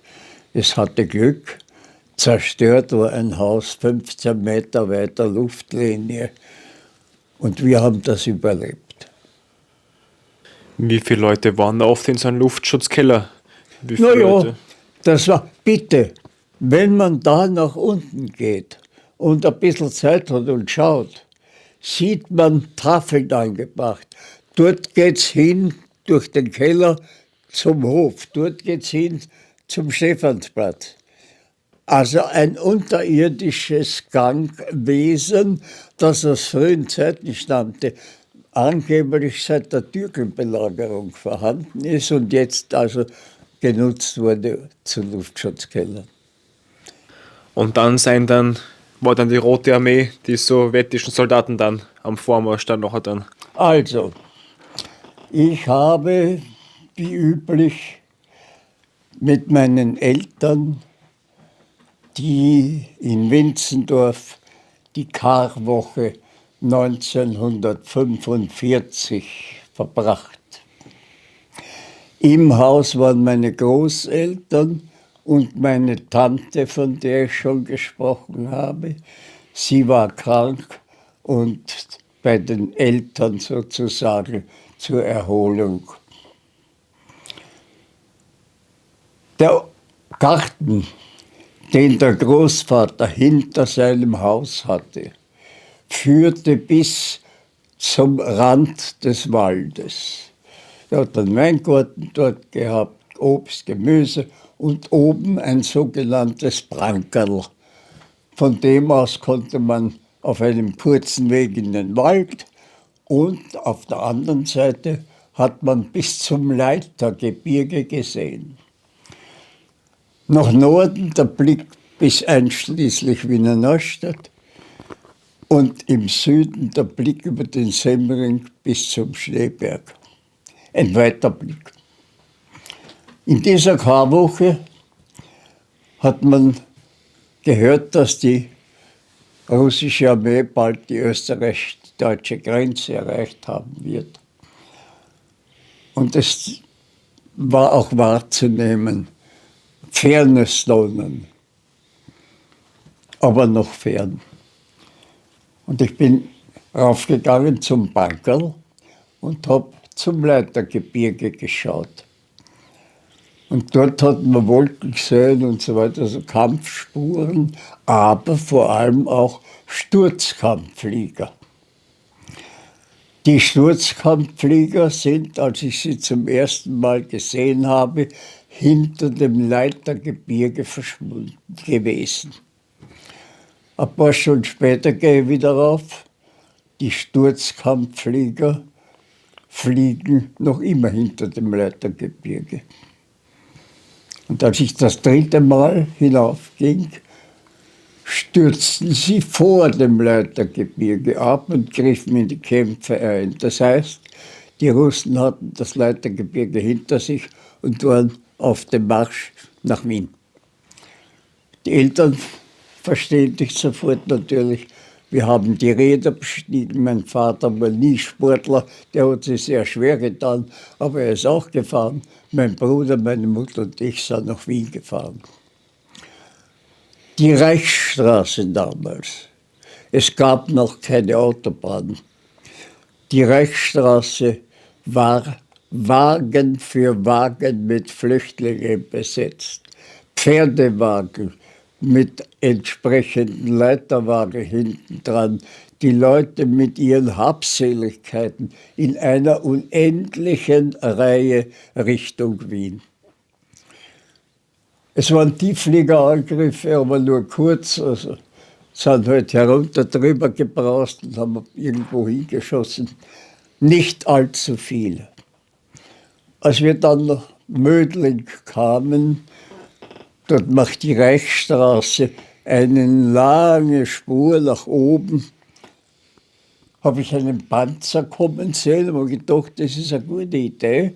Habe mich an den Panzer angehalten und mit die Strecke hinaufgezogen. Rechts waren die Ziegelwerke noch damals und nicht die Bauten wie heute. Man sah über das freie Land nach Baden, nach Mödling und dann eben auch weiter Richtung Wien. Wir haben dann in Wien unsere Cousine Gerti, meine liebe Cousine Gerti, aufgenommen, denn die Mutter war in Winzendorf zur Erholung und der Vater war noch in Stalingrad. Von Stalingrad her auf der Tour nach heimwärts. Und das hat die Tante bewirkt. Die hat ihre Beziehungen gehabt, sogar dorthin, und hat ihn mit einem der letzten Flugzeuge aus Stalingrad geholt. Er war wieder da, aber nicht greifbar sozusagen. Die Cousine war bei uns. Am Tag vor dem Einmarsch der Russen sind Flieger drüber gedonnert, russische Flieger über die Häuser, und haben abgeworfen kleine Zettel mit Sichelhammer drauf und wir kommen als Befreier stand drauf. Die Nacht vor dem Erscheinen der Russen haben sie mit Granaten auch zu uns hereingeschossen. Wir hatten einen, wie gesagt, einen quadratischen, sehr schönen Hof und mit Bäumen und so weiter. Und auf einmal sind im Asphalt Granaten gesteckt. Kleine Granaten. Sie sind Gott sei Dank nicht explodiert. Die mussten dann also entfernt werden nach dem Krieg. Aber wie es dunkel wurde und immer lauter wurde, das Donnern der Kanonen, habe ich das Gefühl gehabt und die anderen auch, es hat was in unserem Dach eingeschlagen. Da habe ich mir gedacht, wenn das Haus zu brennen anfängt, ist nicht gut. Und bin aufs Dach hinauf. Und da war wirklich eine große Fläche, das Dachziegel zerstört und man konnte rausschauen in die Nacht, in die blutrote Nacht, in das Donnern der Kanone. Ich bin dann wieder runter und wir haben im Keller übernachtet. Am Tag vorher hat es an der Pforte geklopft und gedonnert. Und wie jemand aufmacht, war es eine Gruppe von SS-Männern, die nach Flüchtigen gesucht haben, nämlich Fahnenflüchtigen. Ja, ich hätte zeigen können mit meinem Pass, dass ich nicht fahnenflüchtig bin, aber wer weiß, ob die geschaut hätten. Ich bin rasch verschwunden. Also im Keller übernachtet. In der Früh laufe ich raus, schaue, was los ist. Das Tor vorne ist offen und russische, gleich tätige Fahrende, aber nicht Flüchtlinge, sondern Eroberer, sind an der Margaretenstraße vorbeigefahren, Wagen für Wagen. Unbewusst, ich bin raus und auf den ersten Wagen aufgesprungen, hab gesagt, здравствуйте, товарищ, und bin mitgefahren bis zur Sezession. Und der war sehr lieb im Gespräch, aber auch in seinem Tun. Er hat das Sackerl Zuckerl mitgehabt. Und wenn er wo Kinder gesehen hat, hat er die Zuckerl vom Wagen aus den Kindern zugeworfen.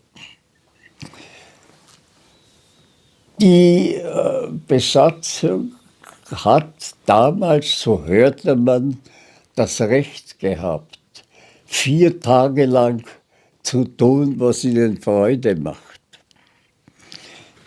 Da sind die Frauen in den ersten Tagen im Luftschutzkeller gesessen, sozusagen, und abgeschirmt, weil immer wieder davon die Rede war, dass Vergewaltigungen waren. Auch meine Cousine, meine Mutter waren dort. Und da geht plötzlich die Türe auf und es steht einer herin. In Uniform, suchend. Und eine Frau, die er länger angesehen hat, sagt, Heilige Maria. In dem Moment bleibt er stehen. Heilige Maria? Heilige Maria? Dreht sich um und geht. Ich habe auch die Stephanskirche brennen sehen damals. Samstag gesehen. Ja, den Stefan, da habe ich auch gesehen. War auch da. Und wie gesagt, ich gehe über den Schwarzenbergplatz, kommt ein Auto mit russische Besatzung hinten, 3 fuhren, und die bremsen sich ein, einer springt runter und fragt mich noch, den habe ich noch gar nicht gesagt, dass ich ein bisschen was verstehe, ob ich ihnen Wien zeigen kann. Ich habe gesagt, ja, ich habe Zeit gehabt. Und da habe ich sie von dort, vom Schwarzenbergplatz über die Ringstraße nach Grinzing auf den Kahlenberg geführt.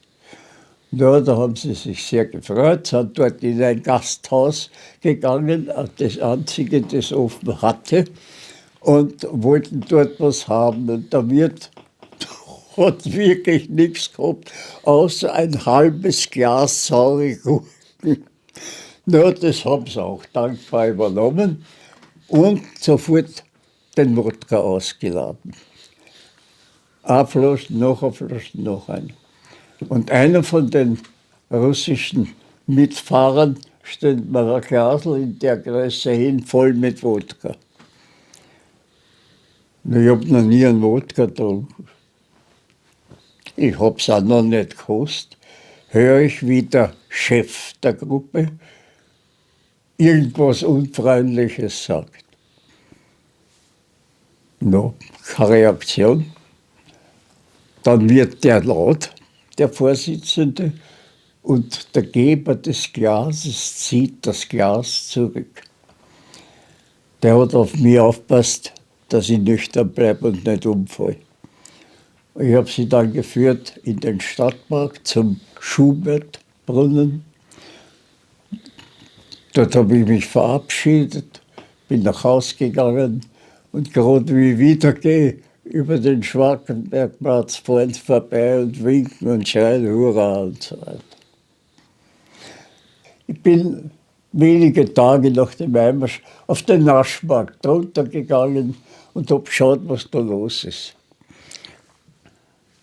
Und da kommt ein junger Russe auf mich zu und deutet zuerst an meine paar Worte und seine paar Worte. Also was wollte er? Ob ich ihm helfen würde, eine Flasche Wodka aus einer, naja, wie hat das geheißen? Also, es war eine Zentrale der Russen, die sind dort gesessen und in einem alten Haus, Klo am Krank, und der durfte um Gottes Willen den Wodka ja nicht außer Haus tragen, habe ich verstanden. Dann hat er mir gesagt, im Klo hinter dem Klosessel steht die Flasche. Also bin ich rein, habe nach hinten, da ist die Flasche, raus, haben wir es gegeben. Wir sind dann noch Richtung Innenstadt und dann habe ich mich verabschiedet von ihm, weil ich nach Hause gehen wollte. Und er verabschiedet sich und geht einen Schritt weg und sagt plötzlich, Stoj, Tavarisch. Komm zurück, halt, Tavarisch, komm zurück. Nimmt seinen Rucksack herunter, ein Brot heraus und bricht es in 2 Teile. Do svidania.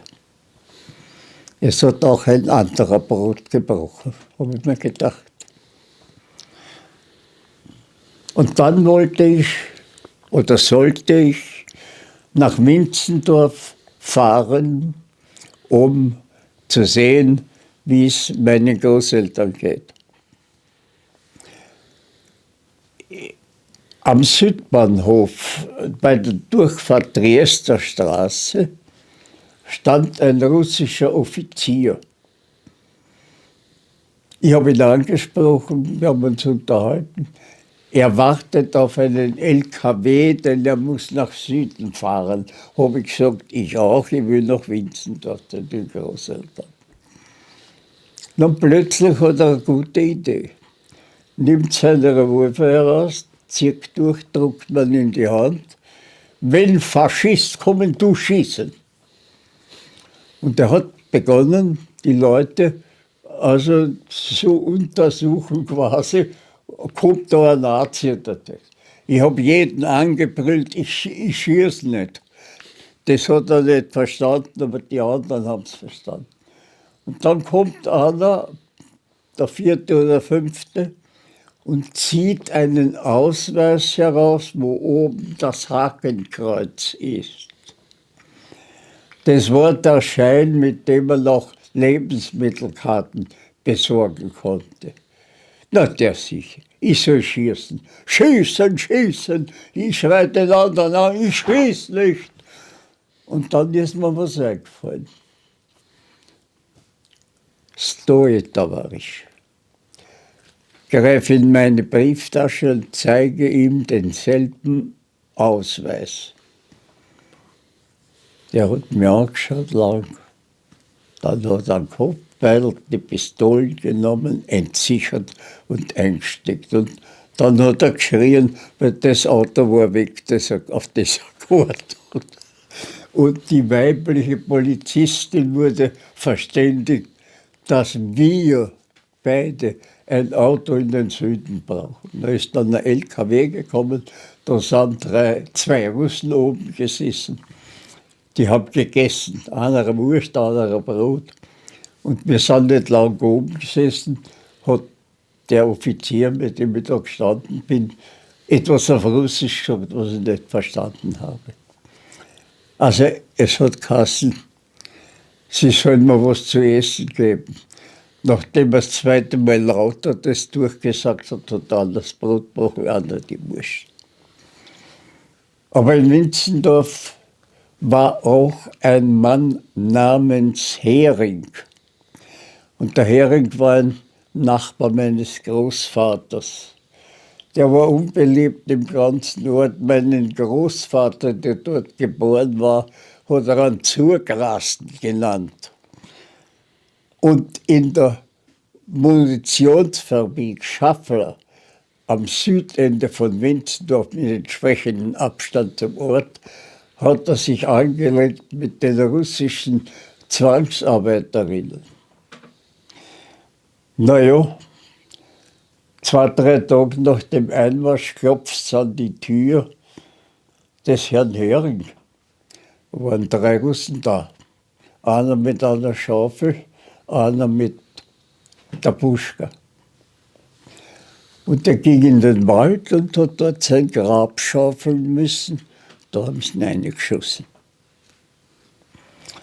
Ja, Russen habe ich aber auch kennengelernt im Sommer. Vor dem Sommer wurde ich gefragt, bitte, ob ich die Führung der österreichischen Jugend übernehmen möchte von der ÖVP her. Hätte ich damals ja gesagt, wäre ich wahrscheinlich Bundespräsident geworden. Ich weiß nicht, ich habe mich aber nicht für die Politik entschieden, sondern für mein Studium, meine Arbeit. Ja, und dann hat die ÖVP 4 Wochen vermittelt zwischen Jugendlichen und Bauern. Und da war ich in St. Georgen am Reit bei einem Bauern. Da bin ich rausgefahren. Das Rausfahren allein war schon eine besondere Angelegenheit. Ich bin zum Westbahnhof. Abends hat es geheißen, geht ein Zug nach Westen. St. Georgen am Reit liegt bei Göstlang, bei Lunz am See.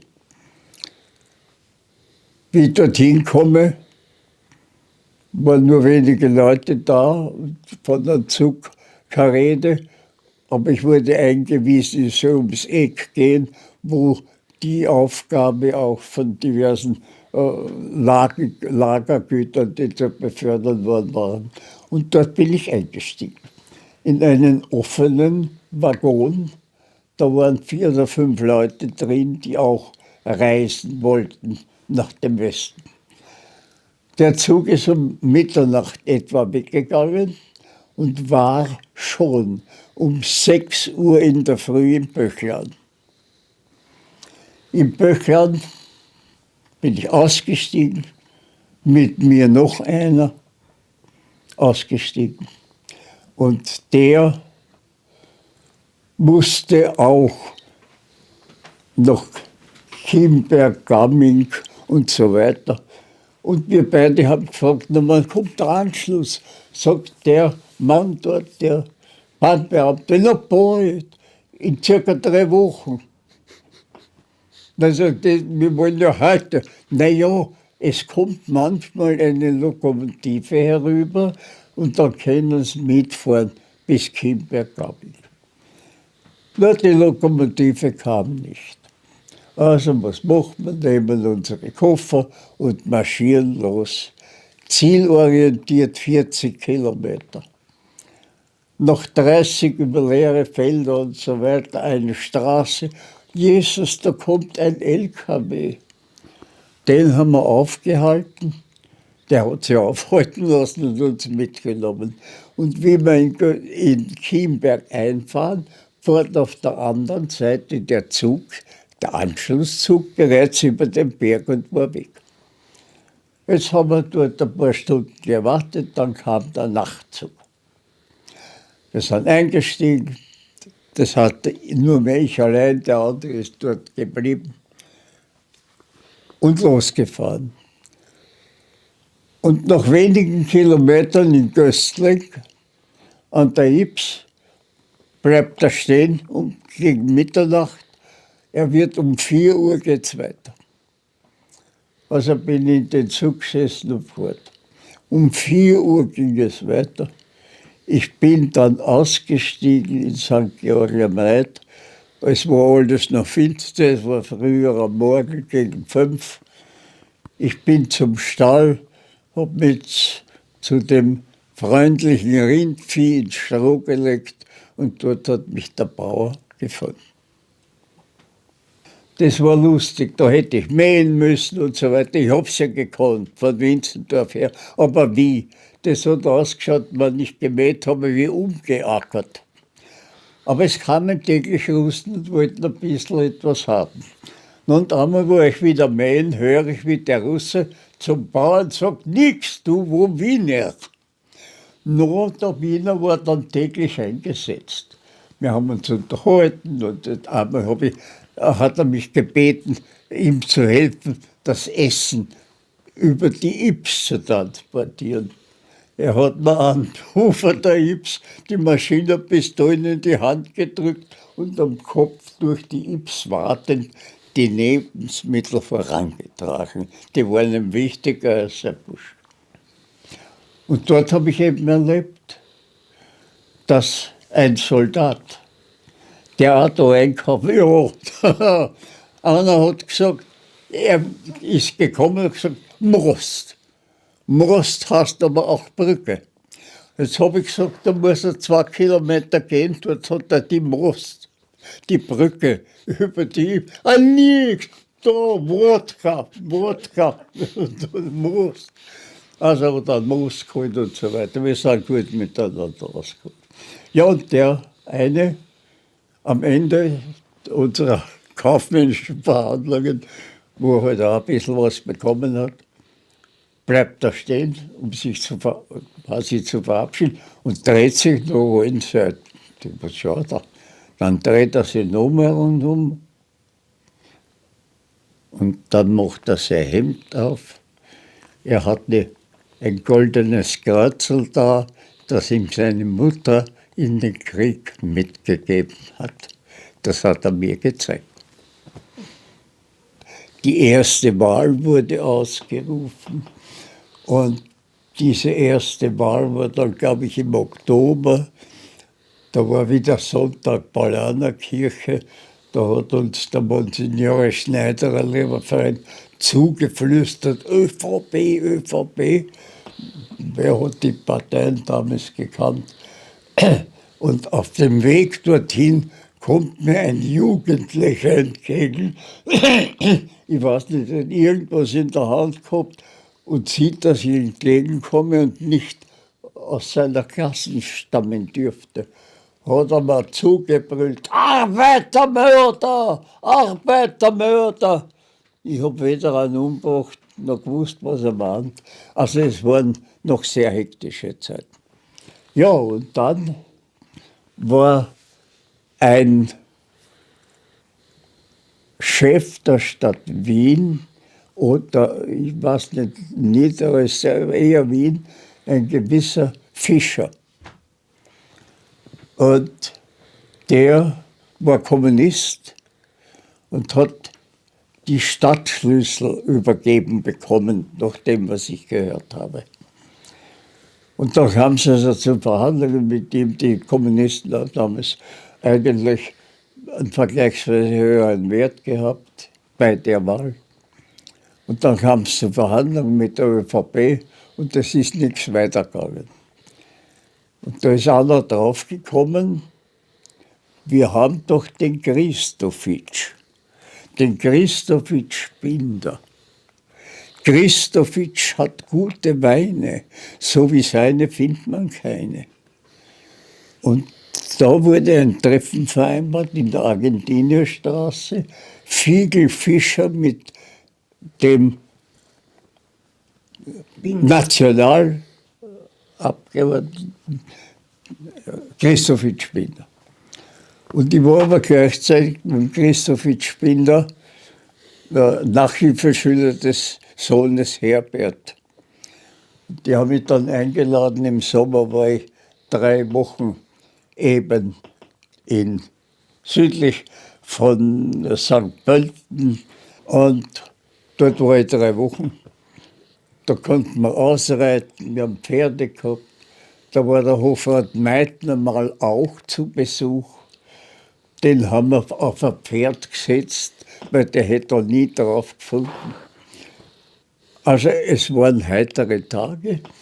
Und ja, die Woche drauf ist der Unterrichtsminister Hurdes gekommen. Und so habe ich halt alle möglichen Leute auch kennengelernt. Am Schluss allerdings habe ich Fieber bekommen. Und da haben sie festgestellt, die Lunge ist nicht in Ordnung. Und ich bin dann am Heimweg, nach dem Heimweg, zu einem Spezialisten. Und der hat also festgestellt, irgendeine Lungengeschichte. Und das hat Wochen gedauert, bis das Fieber weg war. Und wo war ich? In Winzendorf. Und habe dort gewartet. Dann in Wien lange Injektionen bekommen, die haben eine Menge Geld gekostet. Und damals war ich schon zum ersten Mal verheiratet. Und habe in Hitzing gewohnt. Und meine Frau sagt, da haben wir doch einen Lungenspezialisten. Ja, dann gehe ich hin zum Lungenspezialisten. Der schaut sich das an. Und er sagt, wunderbar, schöner geht's ja nicht. Ich sage, ich brauche keine Injektionen mehr. Sagt er, wieso, wofür? Dann sage ich, darf ich Sport betreiben? Ja, natürlich. Darf ich Fußball spielen? Das selbstverständlich. Der andere Arzt hat gegeben, nach und nach, es kann ja nicht schaden. Und hat jedes Mal was über den Betrag verloren. Und dann bin ich zu einem Fußballclub. Und der Fußballclub war der FC Gymnasium 13. Und dort habe ich bei einem Vereinsspiel das schönste Tor meines Lebens geschossen. Es war am Fußballplatz in Mauer. Ich bin losgerannt auf den Ball, ich habe gerne vorne gespielt. Irgendeiner hinten stellt mir das Haxel. Ich hole durch die Gegend, stehe auf und sehe, es kommt die Flanke. Ich renne auf den Ball zu und wie ich wieder geschaut habe, hat das Netz gezittert auf der Seite, der Torwart war drüben. Ich habe im Flug den Ball übernommen und eingeschossen ins Kreuzeck. Das schönste Tor meines Lebens. Und dann sind Sie Lehrer geworden. Ja, aus Überzeugung. Und das waren auch das war auch kein Zufall. Wir sind immer in den Resselpark gegangen mit den Eltern von der Margrethestraße, war der nächste Park zwischen Technik und eben Handelsakademie drüben an der Zweierlinie Karlsplatz. Und da waren wir meist am Sonntag so ein Spaziergang. Da hat mein Vater mal gezeigt, und das ist wirklich kurios, wie wir vorbeigehen, die Stufen rauf zu den beiden Haltestellen am Karlsplatz, zeigt auf das Gebäude, sagt, schau, das ist die Handelsakademie, da kannst du Lehrer werden. Und wenn du gescheit bist, machst du noch den Steuerberater und dein Leben wird gut verlaufen. Das war 2-3 Jahre vorher. Und dann hat der Hofrat Meitner, von dem ich sprach, der war alles andere nur kein Nazi. Also er war auch nicht eingezogen, das war sein Glück, weil der war unfähig, irgendeine körperliche Aktion zu setzen. Da sind wir in Mauer mit den Eltern gewesen und er war mit und es war Fliegeralarm. Die Straßenbahn ist stehen geblieben, Luftschutzkeller. Wir sind aber nicht in den Luftschutzkeller, denn gegenüber ist ein Weg hinaufgegangen in die Weinberge. Da sind wir in die Weinberge rauf und auf einmal sehen wir eben die Maschinen kommen.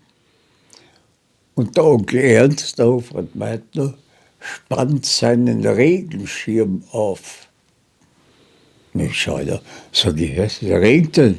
Hast noch nix von Flak-Splitter gehört? Hat er gemeint. ein Flakspiel und der Regenschirm. Ja. Ja, also, wo war ich sonst?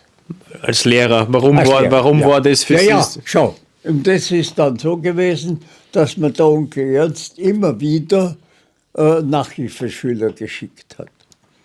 Und dann hat es geheißen, mein Vater hat gefragt, auf Befragung beantwortet, ja, er hat Urlaub, 14 Tage. Sag ich, wann, im Jahr oder im Monat? Nein, im Jahr. Aber als Lehrer hast du 9 Wochen, also 10 Wochen. Aha, nicht schlecht. Und dann hat mich, wie gesagt, der Onkel Ernst immer wieder gebeten, für ihn einzutreten. Da war ich vielleicht 17 Jahre und habe in der Handelsschule Weiß einen Abendkurs gehalten in Buchhaltung. Nur einmal, aber doch.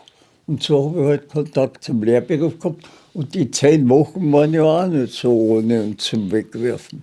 Das war aber wirklich dann nicht der Grund. Es hat mich einfach interessiert. Sie haben gesagt, das war wie Familie.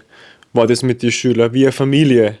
War das? Ja, nein, Schüler, die Klassen waren Familie für mich, vor allem in den späteren Zeiten.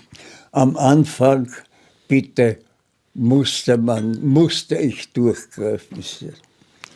Die erste Stunde als Lehrer habe ich am 20. Juni 1945 in Floridsdorf gehabt. Ich kam einmal von der Hochschule nach Hause im Frühjahr 1945, saß ein Mann in unserem schönsten Zimmer, ein Direktor, sowieso Namen vergessen, ob ich bei ihm unterrichten möchte. Als Student sage ich, ja, aber noch keine Lehramtsprüfung, die ist erst im Jahr 46. Sagt er, das macht nichts, wenn Sie wollen, bitte. Na, selbstverständlich. Dann war der Eröffnungstag eben dieser 20. Juni 1945. Ich bin mit dem Fahrrad von Wien nach Floridsdorf gefahren. Es war ein bisschen insofern schwierig, als es keine Brücke hinüber gab, die lag in der Donau. Also bin ich über die eine große Traverse hinunter mit dem Fahrrad.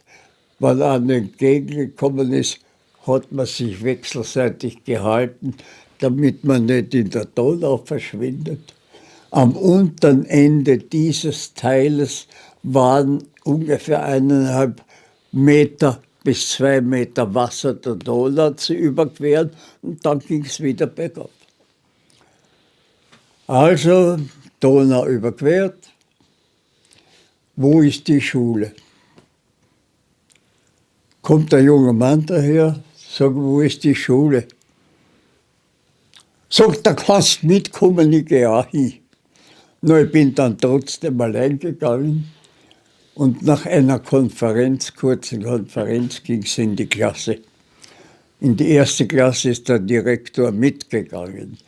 Herr Professor Jedlitschka noch Ich war noch keine 20. Das bin ich erst im Juli geworden, da war es Juni.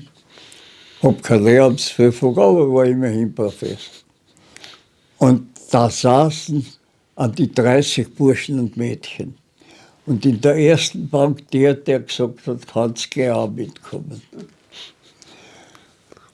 Dieser liebe Mensch hat nur noch ein paar Tage zu leben gehabt. Er ist unter ein russisches Armeefahrzeug gekommen, war tot. Ich habe die Klasse verlassen und in die 2. Klasse ging der Direktor nicht mehr mit. Und ich soll da in die 2, da ist zugegangen, Burschen, Mädchen, die meisten älter als ich, manche schon Heimkehrer, manche, aber die waren überall, das muss man dazu sagen, entweder bei der Wehrmacht gewesen oder bei der Hitlerjugend oder beim Bund Deutscher Mädchen. Die haben alle verstanden, Recht hat der laut ist. Und ich dagegen war ein Minimum an Selbstbewusstsein. Mir hat man mit 16 noch gesagt, du red, wenn du gefragt wirst. Zum Beispiel. Und Ähnliches. Und wenn mir ein Lehrer gesagt hat, geh in die Nebenklasse und richte das aus, Jesus, na, wie bringe ich das fertig? Stehe vor der Klasse.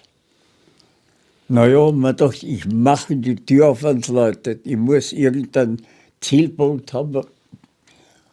Hat man den Katalog so hingehalten, dass er groß herausgeschaut hat, dass man erkennt, es ist ja ein Lehrer. Es läutet, ich mache die Tür auf, stehe in der Klasse, da geht's so, da nimmt keiner Kenntnis davon, dass da jemand herin ist. Naja, was mache ich? Und es war hier, Gott sei Dank für mich, der Katheder und der Tisch, der Lehrertisch, gleich nach der Tür 3, 4 Meter und die Klasse dahinter. Und auf einmal schaut einer her, ein junger Mann, lacht laut. Was will denn der da? Bei meinem Selbstbewusstsein. Und ich mache einen Sprung auf den Katheder rauf, schreien an, kommen Sie heraus.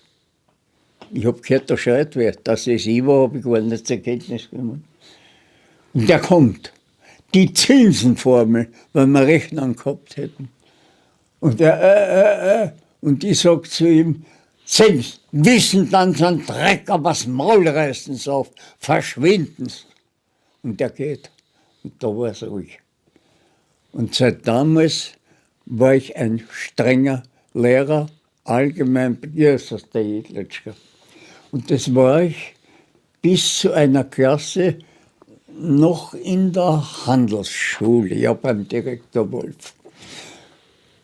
Und das war die erste Klasse, die auch zu Weihnachten, die nicht gewusst haben, dass man zu Weihnachten sagt, schöne Feiertage, Herr Professor. Na gut, kein Mensch gegangen. Zu Ostern haben sie schon gewünscht, frohe Ostern. Da haben sie einen anderen gehabt, einen neuen Lehrer. Und der hat dann halt seinen Ruf als strenger Lehrer aufgebaut. Und ich habe Ruhe gehabt und langsam gedacht, muss ich doch nicht, das kann man doch. Und so wurden aus diesen Klassen, wie gesagt, Familien. Und Schuld war die Hilfe von oben, muss ich sagen, dass ich da richtig reagiert habe. Ja, und in der bitte, von der Schule vielleicht noch eine Geschichte, da gibt es viele, aber welche wollte ich erzählen? Ja. Wir haben einen Religionslehrer gehabt in der Handelsakademie, der modern, jung war, in Margareten der Pfarrer war, im Fernsehen, im Radio auftreten ist. Und der war Kollege, ein ganz ein lieber Kerl. Und wir sind immer, da habe ich noch in der Margaretenstraße gewohnt, gemeinsam nach Hause gegangen. Und dieser junge Lehrer war halt auch, wie gesagt, aufgeschlossen genug, um beim Schikaneder-Kino stehen zu bleiben. Da war ein Film mit der Brigitte Bardot. Und der schaut sich deppert, ich denke mal, bitte der Pfarrer, er schaut sich die Bilder dort an und dann geht er weg und sagt, na, fesch, sag ich, hörst, dass der tut das? Na, sagt er, wir schauen dürfen. Sein Gottesgeschenk ist halt diese schöne Frau, die haben wir angeschaut. Und der hat einmal mitgenommen am Bettler in finsterer Nacht von unten der Straßen. Der hat in seinem Bett übernachtet und der hat daneben am Boden geschlafen. Und den hat man uns eines schönen Tages weggenommen. Und wie in die Schule kommt, ja, als Lehrer. Und wie ich in die Schule komme, fällt er mir. Sag ich, wo ist er denn? Na, da zeigt einer auf einen hin und sagt, das ist der Neiche. Na, das ist ein älterer Herr. Und ich sage zu dem Kollegen, na, also, der wird mir abgehen und der mischt sich ein. Sagt, ja, das mache ich. Und das wird eine super Angelegenheit. Der war noch verheiratet, hat sich dann scheiden lassen, ist dann Priester geworden. Und war ein Kollege. Ich komme einmal in die Klasse zurück und höre, ein Schüler meiner Klasse wäre durchgefallen. Bei mir hat er schon einen Fünfer gehabt, ein gewisser Maurizio, dessen Vater ein großes Geschäft am Wiedner Gürtel gehabt hat. Und ich höre, wie der wäre durchgefallen, der Maurizio.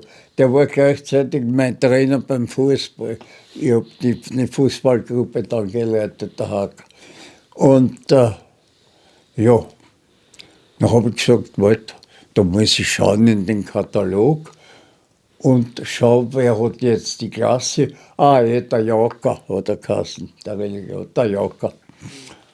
Na, ich klopfe an und gehe rein, sage, Entschuldigung, wenn ich stehe, habe ich nicht gestört. Der hat sich gerade mit einem Schüler unterhalten und der andere nach Hause war gegangen.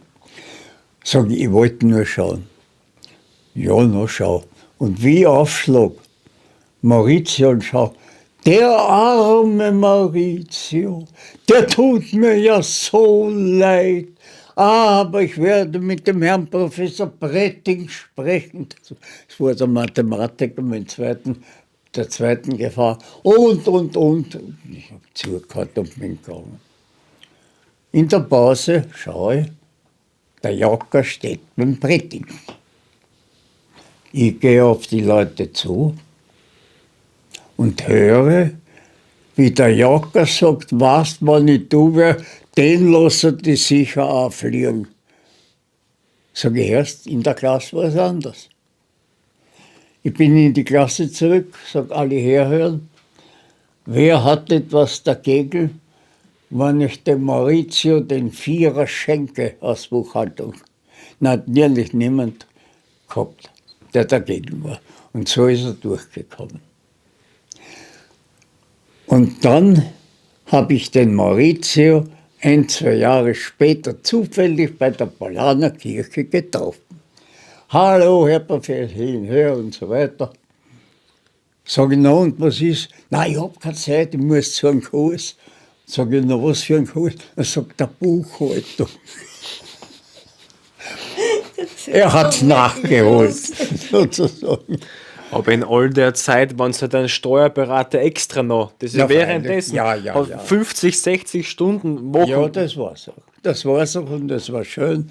Es war eine Familie. Und 1959 haben dann Sie beide geheiratet. Ja. Bitte? 1959 haben dann Sie beide Ja, geheiratet. haben wir geheiratet. Erst standesamtlich im 3. Bezirk. Wir sind dann eine Woche Skifahren gewesen. Den Spruch der Schwiegermama am Schluss habe ich eh schon gesagt, jetzt kommst du in Maigassen. Habe ich gesagt, glaubst, und das war's. Wir sind dann Skifahren gewesen und haben unser Leben gelebt. Das war ganz wunderbar. Mittlerweile gibt es eine Urenkelin. Also eine Urenkelin hat jetzt ein einjähriges Baby, die Maya. So hat sich also die Familie vergrößert. Das goldene Ehrenzeichen für Verdienste um die Republik, die habe ich bekommen für schulische Leistungen. Oktober 1985. Dann habe ich für die Bücher, die ich geschrieben habe, über ein Stück Bernsteinstraße im nordöstlichen Weinviertel. Das erste Buch. Das erste Buch, da handelt es sich um Münzen, römische Münzen, die durch Handel oder auch durch Kriegsfälle, durch Zöllner aus dem Mittelmeerbereich über die Donau gelangt sind. Da kann man auch sehr gut ablesen, welche Siedlungsgebiete besonders besiedelt waren, wo das Zentrum der Siedlungen lag. Das ist in dem Fall Drösing, Gutmannsdorf. Das zeigt die Analyse dieser, ich weiß nicht, 1800 Münzen. Du hast aber auch dort finden können keltische Münzen. Also auch die Kelten waren dort bereits angesiedelt und man konnte, und das sieht man aus dem Buch auch heraus, aus den Aufstellungen, zurückgehen mit dem Siedlungsnachweis bis in die Steinzeit. Du findest steinzeitliche Glinien dort. Ich habe mal aus Knochen einen Handgriff eines Geräts gefunden, in quasi verlängerter Form mit Darstellungen eingraviert in diesen Knochen. Ja, die Funde gingen bitte bis zu Münzen aus der Besetzung der Gebiete nach der römischen Zeit durch die Magyaren. Weil die Magyaren, die Ungarn, sind weiß ich wo, bis in den Westen gelangt, angeblich waren es vor Hamburg auch. Und da habe ich einmal noch eine Münze, 2 Münzen waren es, aus dieser Zeit der Völkerwanderung gefunden. Weil nachdem dann Sie eigentlich in Pension gegangen sind Sie eigentlich mehr oder weniger Archäologe geworden, kann man sagen. Kann man sagen. Nicht Hobbyarchäologe, ja, sondern hauptberuflich Archäologe ja, eigentlich. Ich habe die ersten Funde allerdings als Kind gemacht. Der Meyerhofer Karl, von dem ich schon gesprochen habe, wo wir die Sommer bei seiner Familie verbracht haben, kam am Schulende eines Jahres, ich war schon draußen für die Ferien, nach Hause. Der Lehrer war mit der Klasse als Schulausflug auf der sogenannten Maleiten. Die ist bei Bad Fischau. Und da hat er Scherben mitgebracht, die sind 4000 Jahre alt, hat er gesagt. Also, das war der Anfang. Wir sind am Tag danach marschiert nach Bad Fischau auf die Maleiten und ich habe dort die ersten Scherben gefunden. Und das Jahr darauf, fällt mir auch noch ein, war ich mit den Pfadfindern zu den Pfingstferien draußen in Winzendorf. Und das hat mit Archäologie nichts zu tun. Aber wir waren auch dort, haben uns das angeschaut. Und dann mussten wir nach Haus fahren. Und deshalb erzähle ich es. Damals fuhr man noch mit der Schneebergbahn, mit der Astbankbahn nach Wien.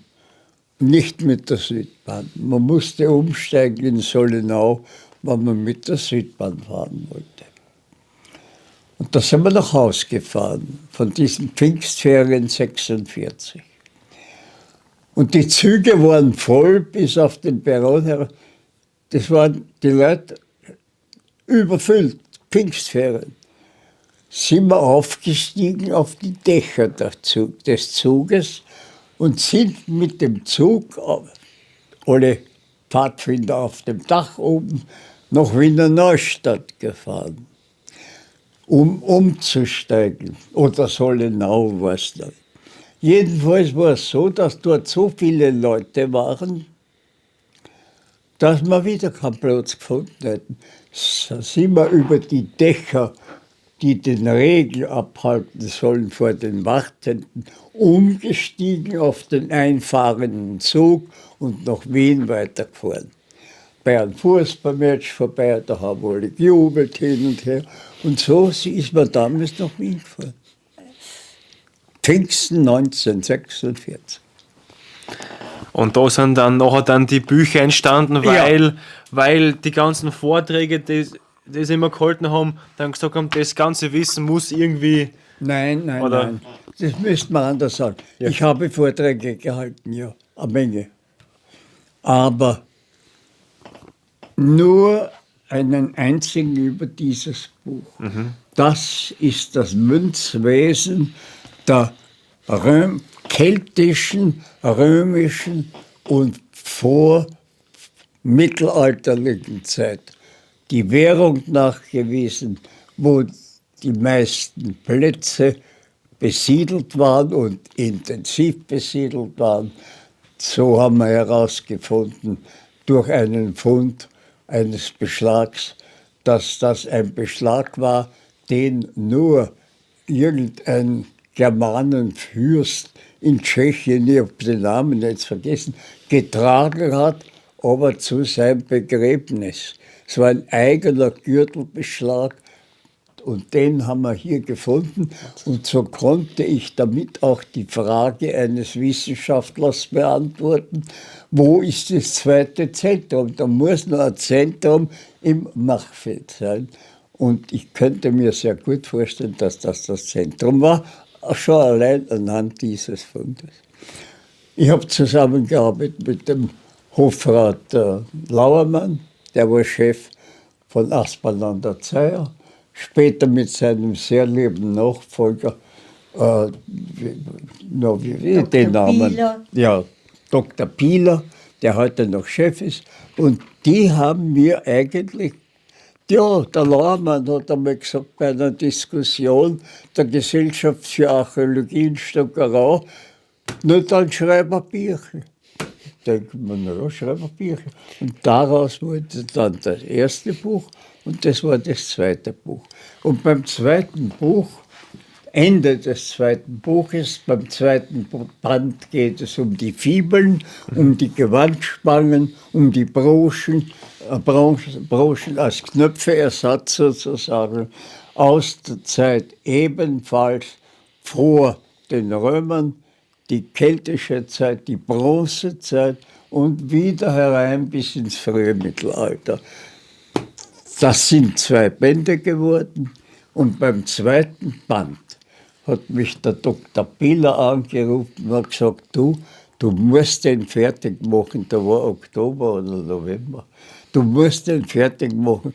Das nächste Jahr, habe ich vom Verlag gehört, wird es bis zu 5-mal teurer.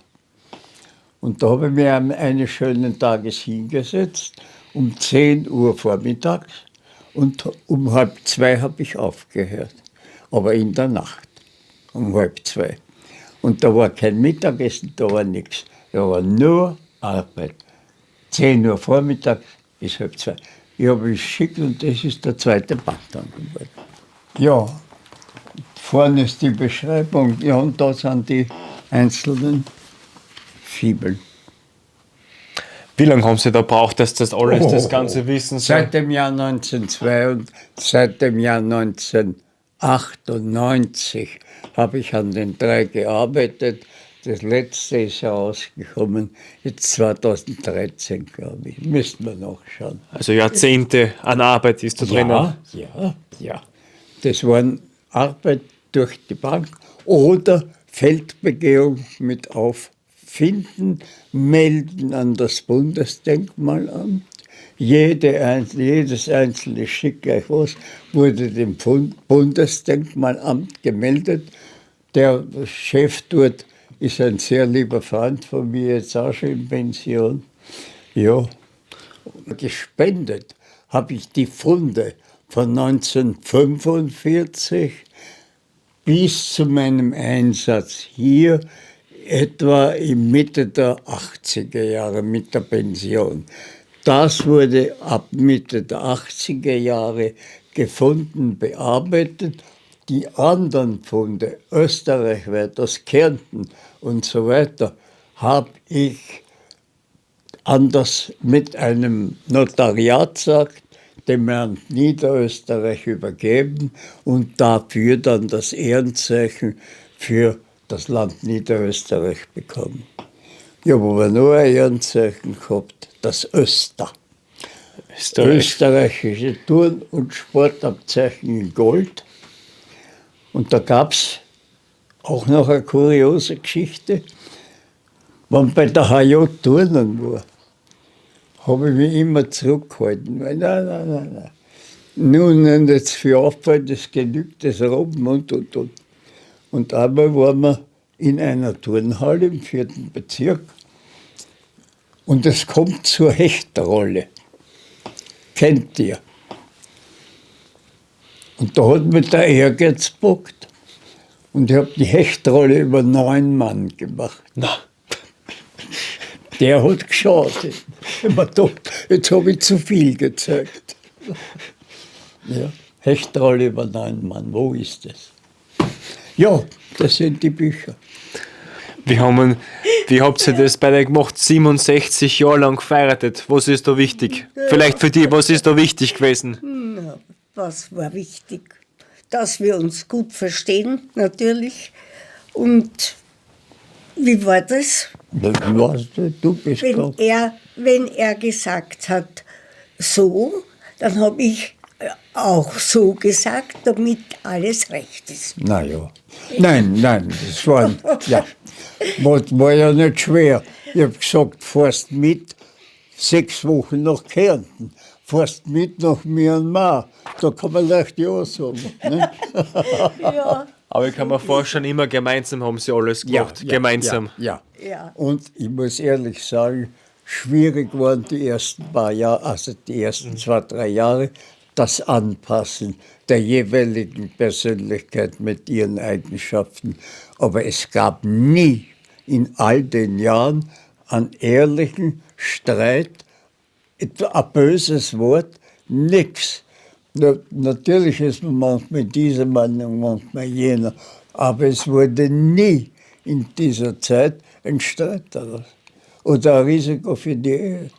Es war ein wunderschönes Miteinander. Dann haben wir 2 Söhne gehabt und das war sehr, sehr Die schön. haben wir noch. Die haben wir noch, ja, Ja. Gott sei Dank. Ja. Ja, Und da warst du natürlich sehr beschäftigt und nicht mit den Söhnen, sondern Ja. mit seinen Aktivitäten. Und du hast den Haushalt gemacht, die Kinder betreut. Es waren schöne Jahre. Und jetzt mittlerweile sind es 100 Jahre und 7 100 Monate. Jahre und 7 Monate. Waren es am 18. Juli. Und sie haben mir vorher gesagt, das Leben geht so. So schnell geht es. Ja, es Vorbei. Nein, ich leide, ehrlich gesagt, darunter, dass ich schlecht sehe, nicht lesen und schreiben kann. Und ich möchte tätig sein und nicht warten, bis einer mit der Sensen um See schaut und sagt, na komm mit. Da kann ich dann nur sagen, jetzt kommst du erst. Also will ich tätig sein. Und das war heute ein Goldgeschenk von euch, dass ich das machen konnte. Ein paar abschließende Fragen habe ich noch. Ja, ein paar gerne. abschließende Fragen. Also, gerade weil ja wir diese Interviews machen, dass man aus der Geschichte was lernen kann. So, was haben Sie da vielleicht beide auch persönlich aus der Zeit vom Krieg da gelernt? Was ist so, was wichtig ist, dass man sich da mitnehmen kann, dass sowas nicht nochmal passiert? Da kann ich nur sagen, es gab nach dem Ersten Weltkrieg eine Buchautorin, ich habe den Namen vergessen, ein berühmter Name, die hat das Buch geschrieben, Nie wieder Krieg. Und das ist eigentlich mein Glaubensinhalt. Nur die Großen halten sich nicht daran. Die werden immer katastrophaler. Es ist, also für mich, ich sage es ehrlich, wenn ich ein Kind heute sehe, denke man, um Gottes Willen. Was können wir da tun, dass sich die Geschichte von damals nicht wiederholt? Also meine Überzeugung ist, dass es 2 Gruppen von Menschen gibt. Ehrliche, anständige, arbeitsame. Von denen merkt man nichts. Die arbeiten, das nimmt man zur Kenntnis. Und die Gruppe der Politiker. Und das ist für mich eine Gruppe, die dem Verbrechen nahesteht. Wenn man sich anhört, was sich täglich tut, in der Ukraine, in Russland, in Russland, ja, unten im Nahen Osten. Wir haben alle diese Länder besucht, na, heute könnte man nicht da hinfahren. Also und das wird sich nicht ändern. Wir können nichts tun. Nur einmal wird es die Kugel vielleicht zerreißen, was ein bisschen zu viel Atombomben basteln, die Army und die Russen und die Perser. Und ich habe keine Hoffnung, dass die Zukunft sich einmal in friedlicher Weise ändert. In die Menschen, die man nicht wahrnimmt. Die Ehrlichen, die Braven, die Anständigen. Mehr kann ich dazu nicht sagen. Was finden da Sie, was können wir da machen, dass man sowas verhindern kann, dass damals so was passiert? Nix. Na, da kann man nichts machen, das kann man nicht ändern. Man kann nur versuchen, das Seinige zu tun. Im Nicht, eigenen was in Bereich Ordnung ist. Ja. was zu tun und das versuchen wir. Das haben wir heute auch sehr viel dazu beitragen. Das sehen wir nachher dann, das zeige ich ja nachher dann. Ah ja. Ja, mit den Kommentaren unter anderem, was die Leute dazu schreiben, das wird ganz spitze. Ja. Aber wie geht es denn dann so, wenn Sie dann zum Beispiel eben das alles verfolgen auf der Welt? Ja. Zeitung lesen, Fernsehen einschalten, wie ja. immer.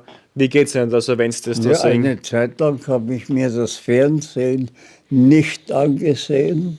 Es war eine längere Zeit, die Anneliese schaut sich's an, weil ich solche Hassgefühle bekomme, dass sie mir schaden. Warum soll ich also das anschauen und jeden Tag eben diese Hassgefühle habe, die ich nicht ändern kann, wenn ich mir diese Verbrechen alle anschaue.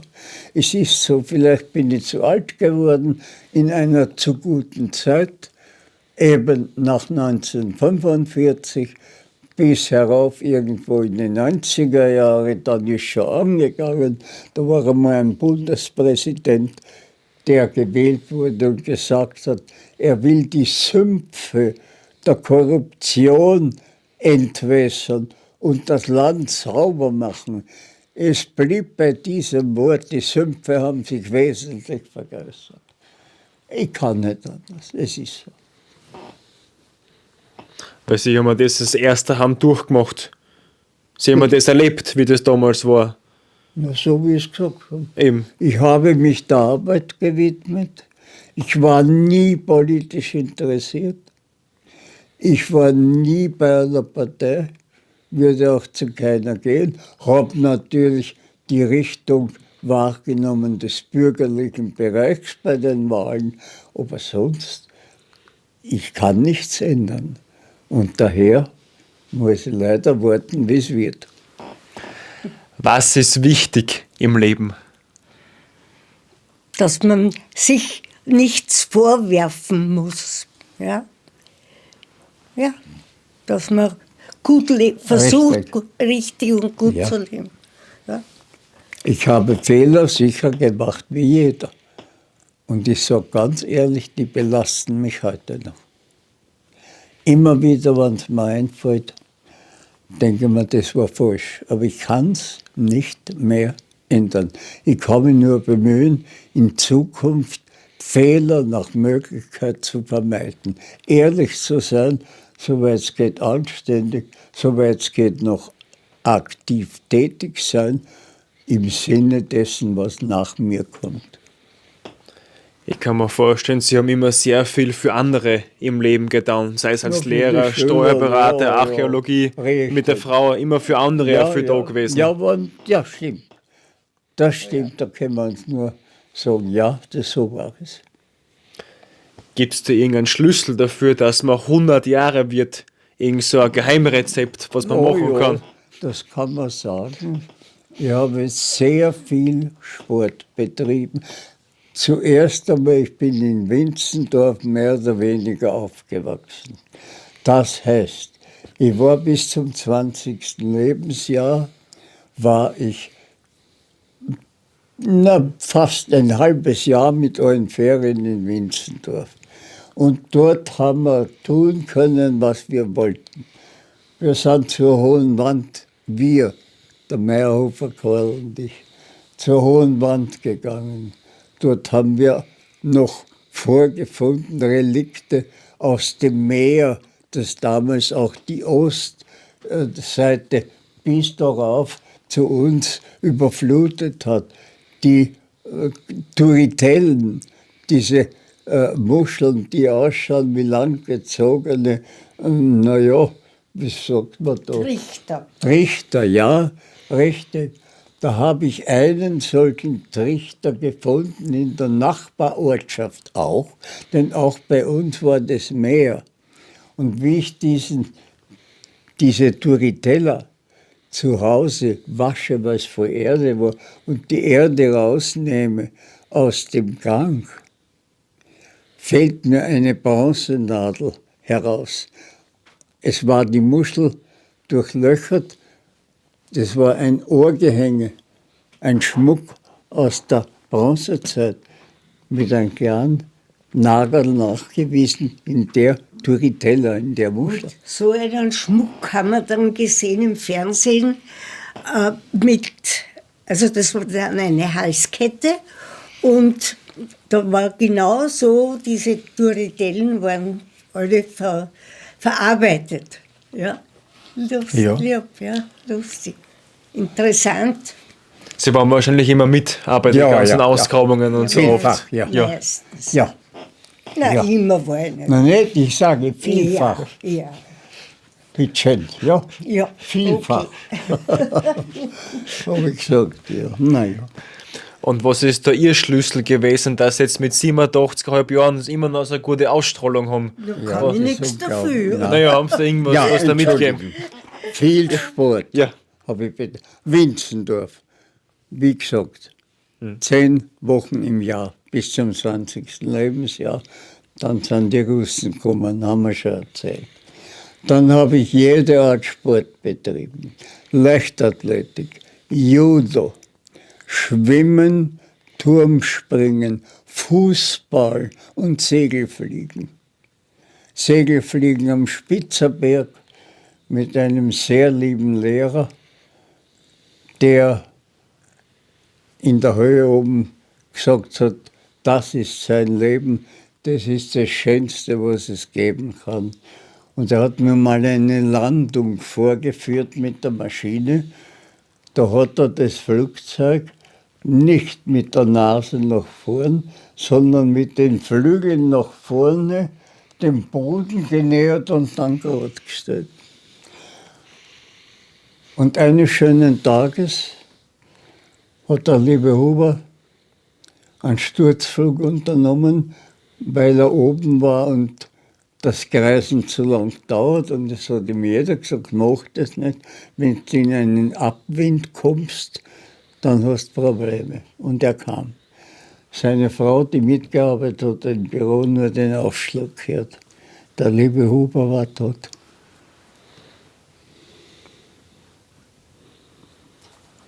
Ja. Inwiefern ist so der Glaube im Leben wichtig? Ja, er wurde es. Er wurde es im Zurückdenken an die Geschehnisse meines Lebens. Das ist ja uferlos, wenn ich weiterrede. Und da, ich habe für mich erkannt, dass Gott ist und dass ich ihm dankbar bin für jeden Handgriff meines Lebens und für die Lebensrettungen unter verschiedenen Umständen. Wie wir nach Würnitz gekommen sind im Jahr 85, habe ich auch den Pfarrer kennengelernt. Das war ein Holländer, George van Horik, ein supermodern orientierter Mensch. Und der hat eine Bibelrunde gehalten. Und die habe ich besucht und er fragte mich, was suchen Sie da eigentlich? Ja, sage ich, habe sehr viel gearbeitet, auch sonntags bis zu meinem 50. Lebensjahr. Und ich möchte halt ein bisschen mehr über Religion kennenlernen.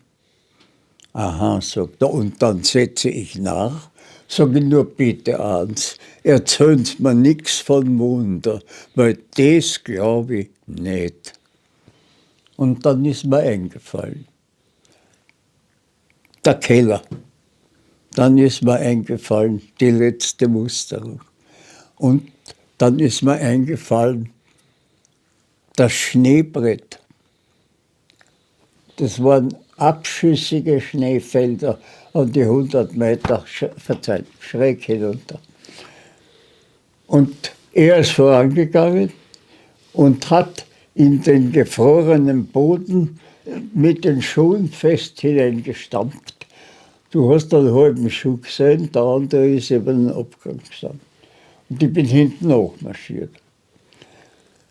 2 solche Schneefelder waren bereits übergangen, kommt das 3. Ich besteige das 3. und der sagt, weißt du, was du tust, wenn du so willst, du jetzt nicht gewusst. Na, sagt er, Füße spreizen am Boden legen und die Stöcke hinein in den Boden. Na gut, der hat das noch nicht gesagt, rutsche aus, vielleicht bin ich deshalb ausgerutscht. Ich spreiz die Füße, die Stöcke in den Schnee, in den Eisigen, es rattert so und ich stehe, gehe hinaus und herüber. Der Chef hat noch gesagt, tolle Leistung, ja. Aber dass er als ehemaliger Bergführer als Seil mitgenommen hätte zum Absichern, das hat er versagt. Und am nächsten Tag wollte ich der Anneliese zeigen, wie man ein Schneefeld eben quert. Sie ist mit der Kamera mitgegangen. Ich gehe hinaus ins Schneefeld, ich rutsche wirklich aus, fahre hinunter, breite die Füße aus, wir ramme den Stecken in diesen eisigen Schnee und fahre weiter. Ich hatte andere Stöcke, der ist abgebrochen am 2. Tag. Ich habe mich umgedreht, weil ich nicht verkehrt in die Felsen fahren wollte und bin runtergefahren. Der Wind hat geblasen, die Felsen sind näher gekommen. Ich aber auch. Irgendetwas hat mich an den Rand gedrängt und ich bin neben dem Felsen im weichen Gatsch sozusagen des feuchten Bodens dieser alpinen Region gelandet. Mit einem Kratzer auf dem Schienbein und habe nur so geschaut. Und die Anneliese hat aufgehört zu filmen. Und ich konnte mich dann aber zeigen und gesagt, hallo, da bin ich. Zufälle meines Lebens. Das war aufregend. Und so ist jetzt die kleine Tanne in der Waldsiedlung 100 Jahre geworden. Ja, stimmt. Und ich weiß nicht, und das ist direkt für mich eine Schwierigkeit, warum ich sehen muss, wie Freunde gehen, unter welchen Umständen sie gehen. Und ich bin gesund und munter und habe eine Zukunft. Womit habe ich mir das verdient? Das habe ich mir nicht verdient. Das ist ein Geschenk. Mich belastet das geradezu, dass man so gut geht, man nicht an diese Fälle denke. Ich will sie nicht erwähnen. Man um 10:30 in der Nacht der Frau anruft, der Thomas ist tot, ein ehemaliger Schüler, operiert worden. Immer wieder war der zu Besuch, der gewisser Thomas Herzog. Der ist Psychotherapeut geworden, nicht Lehrer dann, oder hat die Wirtschaft links liegen lassen. Aber wir waren ehrliche Freunde. In der Nacht kommt er an, auf der Thomas ist tot. Das sind die furchtbarsten Erlebnisse, an die ich mich erinnere und immer erinnern werde. Morgen, heute, hat ein Freund den ersten Todestag und eine Messe in Großosbach. Dieser Freund hat unter anderem errichtet ein Stele, ein Keltenstele, das unten auf dem sogenannten Hauptplatz steht. Wenn man runterfährt, kommt ein kleiner grüner Platz, da geht die Straße und da steht ein Keltenstele. Ich habe im Frühjahr 1994 bei einer Feldbegehung einen Nagel gefunden, der einen Kopf getragen hat und komische Ohren. Und das hat sich dann, war damals wissenschaftlich noch nicht so weit, das war ein keltischer Ziernagel. Und er hat aus diesem 3,2 Zentimeter hohen Gebilde diese Stele gebaut. Mit den Triskelen, den Dreierverbindungen. Das war aus der keltischen Mythos. Die Zahl 2 hat die Sonne vertreten, den Mond vertreten, lunar, und die Zahl 3 hat die Sonne vertreten. 3 war das Symbol der Sonne. Und da hat er mich gefragt, wie er das hineinbringen soll. Und ich habe ihm ein Buch vorgelegt.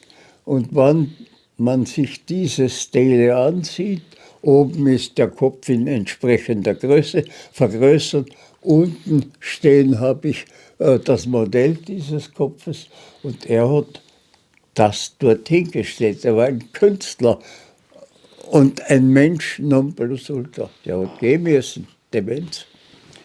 Wie kann man da im Leben diese Höhen und Tiefen überwinden? Ja, eigentlich mit schlechtem Gewissen. Weil ich sage mir immer, wieso geht es mir so gut und denen so schlecht. Mehr kann ich dazu nicht mehr sagen. Welchen Ratschlag oder welche Botschaft geben Sie den Zusehern Da mit? kann ich nur sagen, so leben wie ich, da ist noch was zu sagen. Ich habe bis 40 nichts getrunken, weil ich Fußball gespielt habe. Meine letzten Tore habe ich da unten bei einem Freundschaftsspiel geschossen. Es waren 4 Tore an meinem 57. Geburtstag. Bei 2 wusste ich nicht, wieso sie ins Tor gekommen sind. Ich wollte nur flanken. Sie haben sich aber durch den Wind verdreht und sind schräg in der linken Ecke eingeschlagen. Jeder hat mich gefragt, wie magst du das? Das muss man kennen. Ja, also in der Natur leben, die Suchtgifte meiden, logischerweise. Ich persönlich habe bis 40 keinen Alkohol getrunken. Mein Onkel Ernst, der Hofrat-Meitner, hat das wahrgenommen und gesagt, nur ab 40 kannst du das noch auf beachtliche Leistungen bringen. Er hat leider recht gehabt. Wir haben dann vor allem genossen das Nationalgetränk aus Martinique, den Tea Punch, das ist kreolisch. Tea heißt klein und Punch ist der Punsch. Das sind 4 Teile 55%iger Rum und 1 Teil Zuckerrohrsirup und dann kommt noch drauf ein bisschen Zitronenbeer, Zitrone. Und das haben wir sehr genossen. Und dann aber aufgehört, weil es mir auch ums Herz gehabt hat. Da bin ich mit dem Hinterkopf aufgefallen. Ich wollte zu Bett gehen. Da habe ich noch das Glasl serviert, da war der Rest drin. Ich dachte, das könnte ich noch austrinken. Dann habe ich gedacht, mache ich morgen. Gehe aufs Klosett heraus und im Reingehen verliere ich auf einmal die Kontrolle. Das Bild war weg. Ich bin so zurückgefallen und habe mit dem Hinterkopf aufgeschlagen auf dem Klodeckel. Wäre der nicht geschlossen gewesen und ich wäre da aufgefallen, verzeiht, ja, dann wäre es aus gewesen. Und es waren noch einige solcher Unfälle. Ich war einige Mal im Spital. Ich persönlich führe es darauf zurück, dass wir zu viel getrunken haben, damals in Erinnerung an die wunderschönen 2 Urlaube in Martinique. Ja, und daher kein Alkohol mehr. Welchen Ratschlag gibst du uns mit? Irgendein Ratschlag fürs Leben? Was ist wichtig fürs Leben, was wir uns noch zu Herzen nehmen sollten? Irgendeine Botschaft? Naja, nicht rauchen ist sicher eine gute, Nie geraucht. ein Kommt, guter auch noch, Rat, ja. kommt auch eine Rauchergeschichte. Bitte? Nein, sag weiter. Na, und gut leben, richtig leben. Was ist der Sinn im Leben? Dass man sich selbst keinen Vorwurf machen kann über Dinge, die vermeidbar wären, die man aber leider nicht wahrgenommen hat. Und so macht man Fehler, die man später tief bereut, aber nicht mehr ändern kann. Daher ist es notwendig, von Anfang an oft dem zu widersprechen, was die innere Gefühlswelt gibt, dass du blöde Antwort gibst, dass du wohl nicht hilfst wo du helfen hättest können. Es fällt dir auf den Kopf. Mir ist es auf den Kopf gefallen und fällt noch immer, wenn ich an Fehler denke und heute sage, das hat sich niemand verdient, dass ich diese Fehler, und sei es nur in Gedanken mache, auch in Handlungen. Fehler vermeiden, sie belasten dich bis zum Schluss, wenn du nachdenkst drüber. Wenn man alles bagatellisiert, ist es gleichgültig, was man macht. Was ist für Sie der Sinn im Leben? Kann mich nur den Worten anschließen, wirklich, das ist genau richtig. Ja, Also so gut es geht, das Beste im Leben draus machen, Ja, sicher. in der Zeit, die man geschenkt kriegt. ja. Und was wünschen Sie sich für die Zukunft? Ein sinnerfülltes Leben bis dorthin, wo der Chef so kommt, können wir haben. Keine Zeitangaben, bitte. Und für die Welt? Nur Weltfrieden, den gibt es nicht. Wird es nie geben, weil die Kriege, wenn ich historisch zurückschaue, ein Krieg nach dem anderen. Die Babylonier, die Assyrer, wo man hinschaut, die Kreuzzüge, Kinderkreuzzüge, das Mittelalter, Hexenverbrennungen. Ja, was hat sich geändert? Die hat geschrieben nach dem Ersten Weltkrieg, nie wieder Krieg, aber geh auf. Wer? Nein, die Verbrecher sind unter uns und sie werden unter uns leider bleiben und sich vermehren in der Zukunft. Ich weiß nicht, was hier eine Änderung bringen sollte, auf Dauer, auf dauernden Frieden, auf ehrliches, offenes Miteinander. Was wünschen Sie sich für die Zukunft? Was ist Ihr Wunsch für die Zukunft? Dass alles gut ausgeht. Ja. Ich kann nur ein Wort aus der Bibel verwenden. Der Friede sei mit euch. Amen.